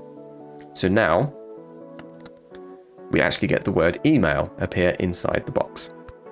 And finally, inside the newsletter section, we need to put in a button. Now, if you remember, we put a button into the main section. So I'm going to scroll up and find where our button was. It's right here. So remember, we used the anchor tag, which is used to create hyperlinks, and we used CSS to style it to make it look like a button. So I'm actually just going to copy that code and paste it in. But obviously I don't want this one to say level up. I want this one to say subscribe. Now at the moment that button is appearing absolutely massive, and that's because, let's go into my CSS, I have set the font size of everything inside the footer to be 24 pixels. But if we go up to the button CSS, you'll see that we didn't explicitly set the font size in here. So the reason why the button text up here is smaller is because that button is just using the default font size, which is 16 pixels. But what I'm going to do is go into my button here and I'm going to explicitly tell my buttons to have font size of 16 pixels. So that change will make no difference to the button up here, but when I refresh, you'll see that now the two buttons match. Now, of course, at the moment, that subscribe button is sitting next to the input field. So input tags and anchor tags are inline elements, just like the icons are here, which means that by default, they sit next to each other. They're basically treated like text. So what I'm going to do is set my input field to be 100% width, and that's basically going to nudge that button onto the line below it. And because I've already got text align center, and these things are inline elements, that button will automatically center underneath it. So let's go back down to my footer code, and let's pop it in here. I'm going to say footer input, and I'm simply going to say width 100%. And then we'll tidy this up using a little bit of margin. So let's say margin bottom, and we'll go 30 pixels. All right, looking good. Now I did say that I wanted to do some other stuff with that input, so let's do that now. So first of all, let's make that input field bigger. I could do that by adjusting the height, but actually it'd be better to simply add some padding, because that way it keeps the text nicely centered vertically. So let's go ahead and drop in some padding of really small value. Let's try like 5 pixels. There we go, that's looking a bit neater. I would also like to increase the font size of that input field. Now at the moment that is not 16 pixels, that's not the default font size for the page, because input fields have their own default font size applied. So let's right click and inspect and see what that is. This CSS here is CSS that is being applied by default to the input tags. And up here where it says user agent, that basically means the browser. And if we look down, we can see that right here, this is the shorthand font property. So here, what they've actually got is the font weight, the font size, and the font face all in one property. So what I need to do is override that font size with my own font size. Okay, so back into my CSS, and what I'm going to do is actually set the font size to be 16 pixels. And there we go. So at this point, we're nearly done, but there's just a couple of things I'd like to do to improve this. I definitely want to adjust this gap here. I think there needs to be a smaller gap at the top. So let's inspect the page and see what we can change. And you can see that actually it's the default top margin of the heading that's causing that larger gap. So let's go into the CSS and change it. So if you remember, I've already applied a 20 pixel margin bottom. So let's go ahead and change this so that it's just the margin property.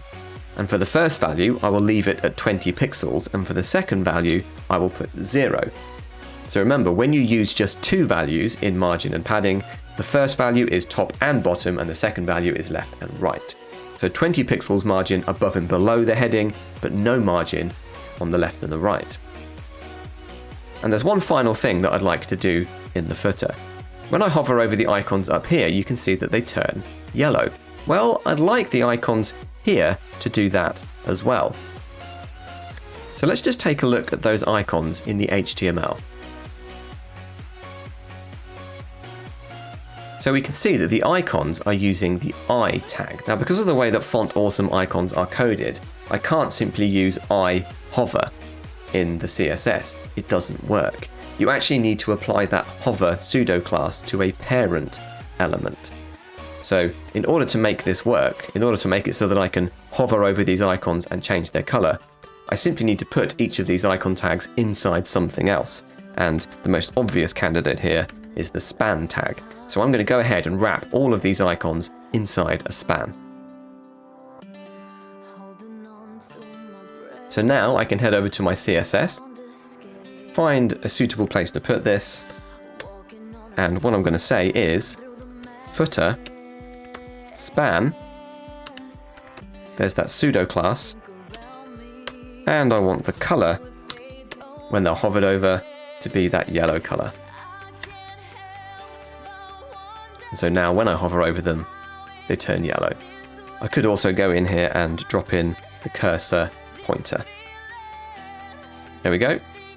I would like these icons here to be a little more spaced out, and this is going to be a really easy change to make. So all I need to do is go into my CSS and create a style for the span tags, and I'm going to give them 0 padding top and bottom. I don't want to introduce any space above and below, but I would like 10 pixels of padding on either side. So that just helps to space out those icons. And at this stage, our website is pretty much done, and we can move on to look at the responsive side of it so that it looks good on mobile devices as well. So let's see what our website currently looks like on a mobile device. I'm going to right click and inspect. And in the inspector, I'm going to bring up the device toolbar, which allows you to emulate different devices. So it's currently on Moto G4, and it shows you the pixel dimensions of the screen. I'm going to change this to iPhone 6, 7, 8.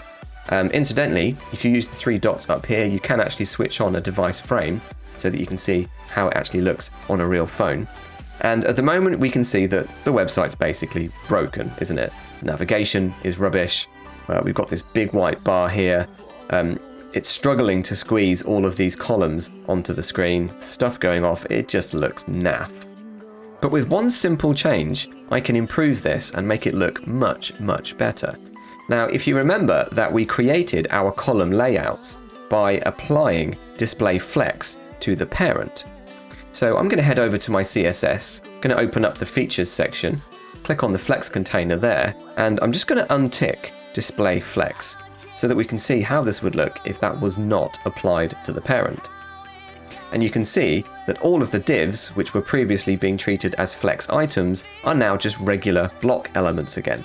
Remember, divs, they all naturally sit one above the other. They are block elements. So just by turning off display flex, I've now got something that basically looks like a decent mobile view.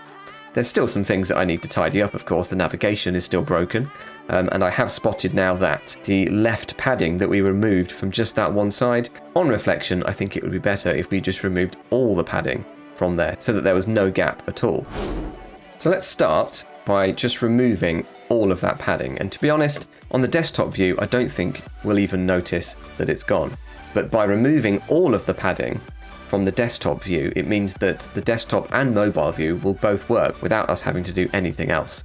So let's scroll this down and find where we've used that pseudo class to pick out only the first flex item, within .immerse, and I'm simply going to remove the -left bit and refresh this, and I mean, it's barely noticeable. So that image is now occupying the entire flex item, but that does mean that on a mobile view with display flex switched off, that image is going to fill the screen and look really, really good. So now it's time to look at how we can actually change the CSS styling of the page depending on how big the screen is. Now we do this using something called a media query, and media queries are always placed at the very bottom of your code because we want the styles within our media queries to override the previous ones. So the first thing I'm going to do is actually drop in a new comment section, and media queries look like this. They start with the @ sign. We type the word media. I'm doing a media query based on screen size, so @media screen, and then in brackets, I'm going to put some criteria that I want these CSS styles to apply to. And the criteria is max width, colon, and I'm going to use 768 pixels, which is actually the width of an iPad and other tablets as well in portrait view.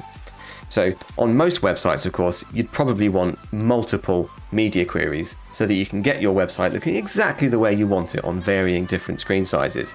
But for this project here, going to keep it simple. Basically, we've got desktop view, and then anything that's 768 pixels or smaller, you get the mobile view. So then we need to put a brace, just like we do with normal CSS.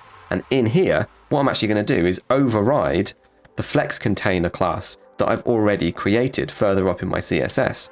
Remember, up there, it said display flex. What I'm going to do now is say, I no longer want it to be display flex. If the screen is this small, I want it to go back to being display block, which is what it was to start with. Remember, all these divs started life display block. So let's refresh that now. And at the moment, the screen is larger than 768 pixels, so we're not seeing any change. But if I right click and inspect, the inspector window is currently off the screen. But bringing up the inspector window also does something else. It will actually show you the dimensions of your page up here in the corner. So watch the corner as I resize the window. So you can see at the moment, everything's juggling around. And as soon as I get to 768, you will see the media query kick in. There we go. And now this style here is being applied because the screen is 768 pixels or less. So what we now need to do is apply more styles inside this media query to fix other aspects of the page. So let's get stuck into this drop-down menu. Now, if you have a look at the header as it is at the moment, we can see all of the icons are visible. But what I want to happen when the screen is small enough is for there to be a menu icon here, and I need all of these icons to be pushed down so that they're kind of below the header, but we'll then need to increase the size of the header to reveal them again. So one step at a time. Let's actually go ahead and put in that menu icon. So I'm going to have to head over to my index page. And the way that I'm going to do this, right here, we have a nav tag that contains all of those icons. So if I go above that nav tag and I create a div that is the height of the header, that div is going to push down all of the icons. So let's go ahead and create that div. And I want to be able to style it, so I'm going to give it a class of menu. And then inside this div, what I'm going to do is put in both of the icons that I need for my menu. And I've already got those copied. So you can see the first one, FA bars, that one is the menu icon. And the second one, FA times, that is the cross.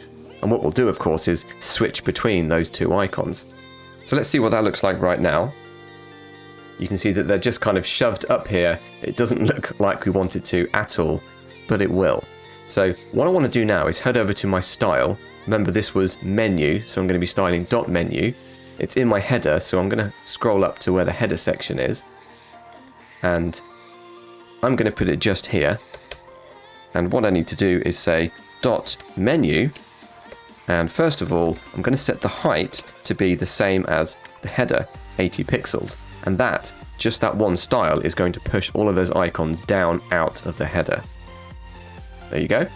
Now remember that those two icons that are inside menu are treated as text. So to position them over here, all I need to do is position them in the same way that I would text. So first of all, I'm going to use text align, and I'm just going to say right. That's going to position them to the right of the div. But I then want to bring them away from that right-hand edge a little bit. So to do that, I'm going to use padding right, and I'm going to use 20 pixels. Now you can see that we've got them over on the right-hand side, and they're slightly away from the edge. I'd like to bring them down into the middle, of course, so I'm going to use that line height trick again and set it to the same as the header. And then finally, let's set the font size of those icons to be the same as the other icons, which was 24 pixels. Okay, so now we've got our two icons positioned where we want them to be, and you can see that menu div is doing its job of pushing all of that navigation below the header. But of course, right now we can still see all of those icons.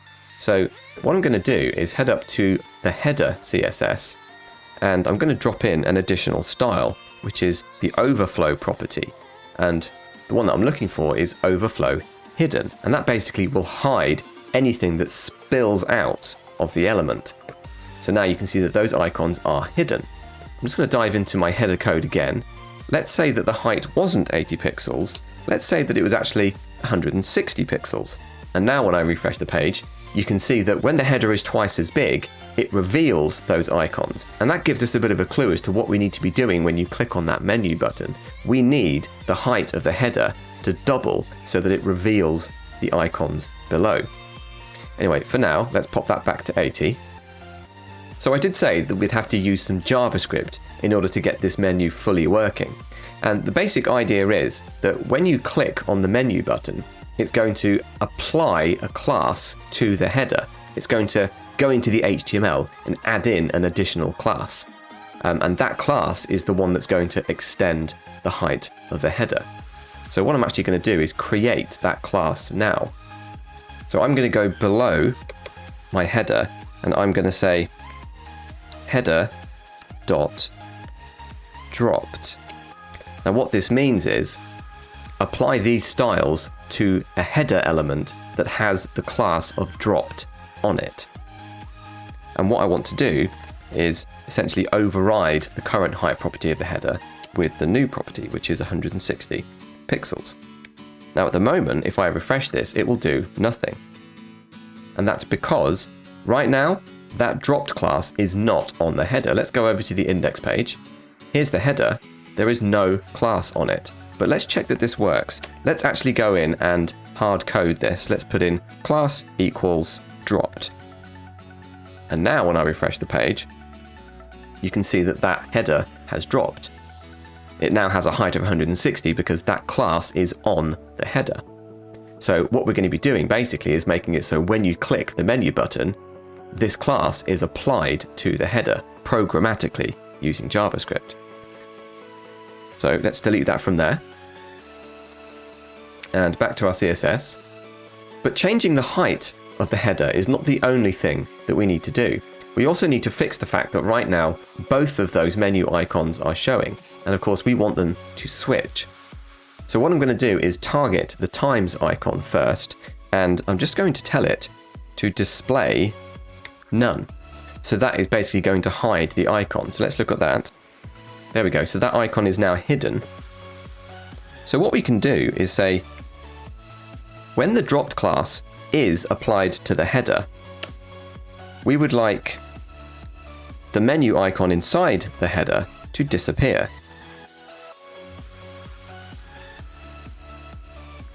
And with dropped applied to the header, we also want the times icon that's currently hidden to show.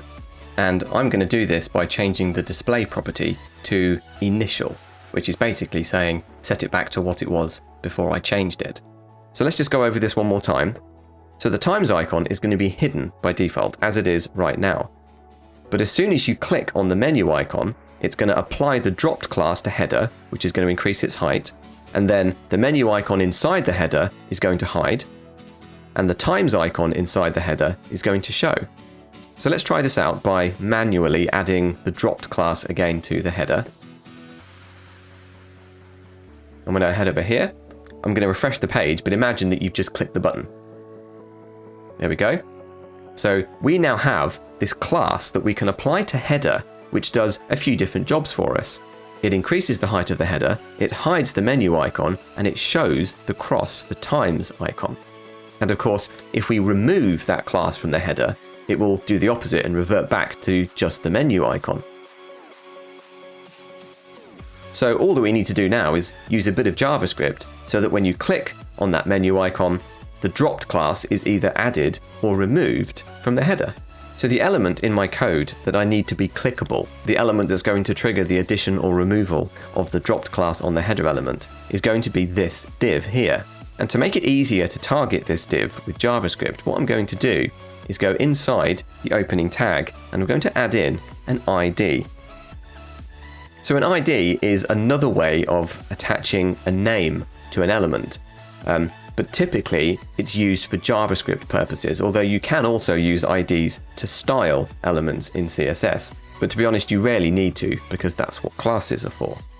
So I'm going to go ahead and give this an ID of menu as well. There's no problem reusing the word here because the ID and the class are separate things. And now it's finally time to actually put in some JavaScript. So what I'm going to do is scroll down the page, and you can see here that we have this script which is linking to our JavaScript file. Now, if I wanted loads and loads of really cool stuff going on this page, all kinds of animations and parallax scrolling and who knows what, and I intended to use that on different pages of my website, then it would make sense to put all of that in an external JavaScript file. But for this little project, we're actually only going to write a few lines of code, and we don't really need to use that script.js file. So I'm actually going to delete the source equals script.js from here altogether and simply open up the script tag and put my JavaScript directly on the page. And as I'm doing that, let's head over to the file section and actually delete the script.js as we no longer need it. Now this video is not about JavaScript. I could do a whole series just on JavaScript. So I'm going to give you the code that you need, and I will talk through it, but I won't be explaining it in great detail, but hopefully you'll understand enough that you see how it works. So the code that we need looks like this. Document. That basically means the page. Dot get element by ID. Now that kind of speaks for itself. This means go to the page and find this element. And then in brackets, I'm going to tell it which element I want it to find. And if you remember, I gave it an ID, and that ID was menu. So this bit of code means find the element with an ID of menu on the page. And what do I want to do with it? Okay, well, dot. I want to add an event listener. So an event is basically something happening on the page that can trigger a script. So that could be, for example, the user clicking on something, or hovering over something, or scrolling the page, or resizing the browser. In this case, we want the click event.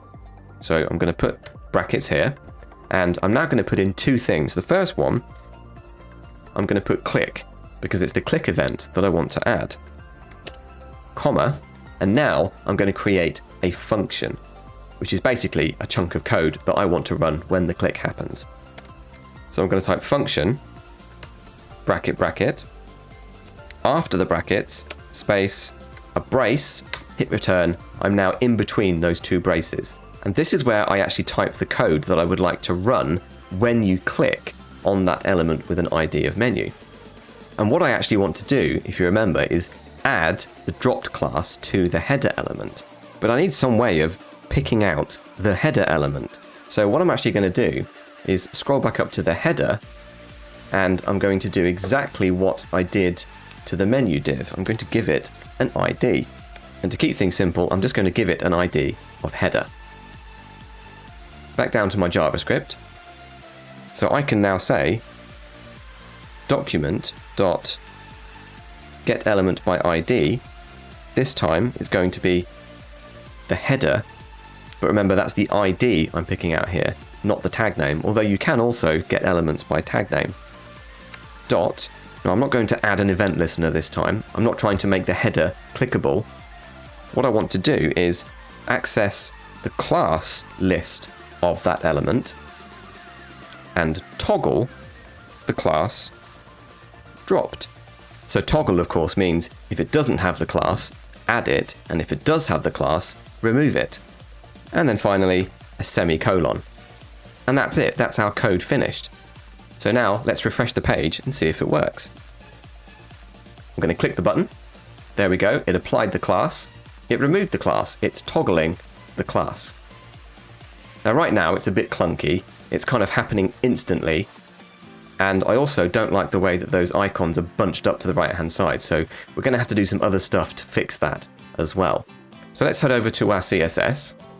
Now if you remember, we've already got a media query that changes our CSS based on the screen size.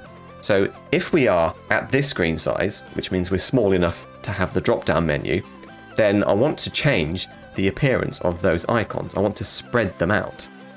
So first of all, let's just scroll up and have a look at the code that we put onto the unordered list itself. You can see that we've put display flex and we've put justify content flex end. That was the code that put all of those icons to the right hand side. So what I'm going to do is use a different justify content to spread them out when the screen size is smaller. So let's go over, right click and inspect and see if we can find a justify content value that makes our icons spread out nicely. So let me go to the unordered list. You can see over here it's currently display flex and it's justify content flex end. So I'm going to click on this and I'm going to see what some of these other ones look like. So justify center puts them in the middle, flex start puts them there, flex end is there, space between, that kind of works, but you can see that the left and right icons are pushed right up to the edge. Now this one here, space around, looks really nice, and finally space evenly also looks just as good. I think we'll use space evenly. So let me close the inspector. I can go inside my media query, unordered list, and I'm going to say justify content space evenly. And remember, that only affects the unordered list when the screen size is small enough for the menu. So let's go ahead and refresh. Okay, the icons look good, but we do still have a problem here. When I resize the browser, we can see that the menu is still here. Remember, that menu div that is pushing the icons down out of the header should only be there on smaller screen sizes. So let's go up into the header part of our CSS and create a new style to hide the menu. So dot menu, display none. But now, of course, the menu is permanently hidden instead. So the final step is to head down into our media query and make sure that dot menu is set to display block when the screen size is smaller. And let's just refresh to make sure that's working. So there you go, you can see that as the screen is resizing, the menu is showing and hiding. So now we're almost there. We have a working drop-down menu. You can see that when I click on the menu button, the height of the header changes instantly. And I'd like it if that gradually increased so that it actually looks like it's dropping down. And that is a really easy change to make. If you remember when we were doing the hover styles for our icons, we wanted those hover styles to happen with a slight transition. So there's a gradual change. And we did that by applying a transition to the list items. Well, we can do exactly the same thing here with our header. So let's go to the header. So remember, the header's height property changes. So I'm going to go inside the header and I'm going to say transition. So in other words, if the header changes for any reason, I want it to happen over a certain amount of time. And I'm just going to go for 0.3 seconds again. So let's refresh the page, and now you can see that the height of the header gradually changes. And here is the finished mobile view for our website. We now have all the columns lining up into a single column, and we have a working drop-down menu. And that's it. I do hope you enjoyed this video. Let me know in the comments below how you got on. And don't forget to like, subscribe, and share. See you next time.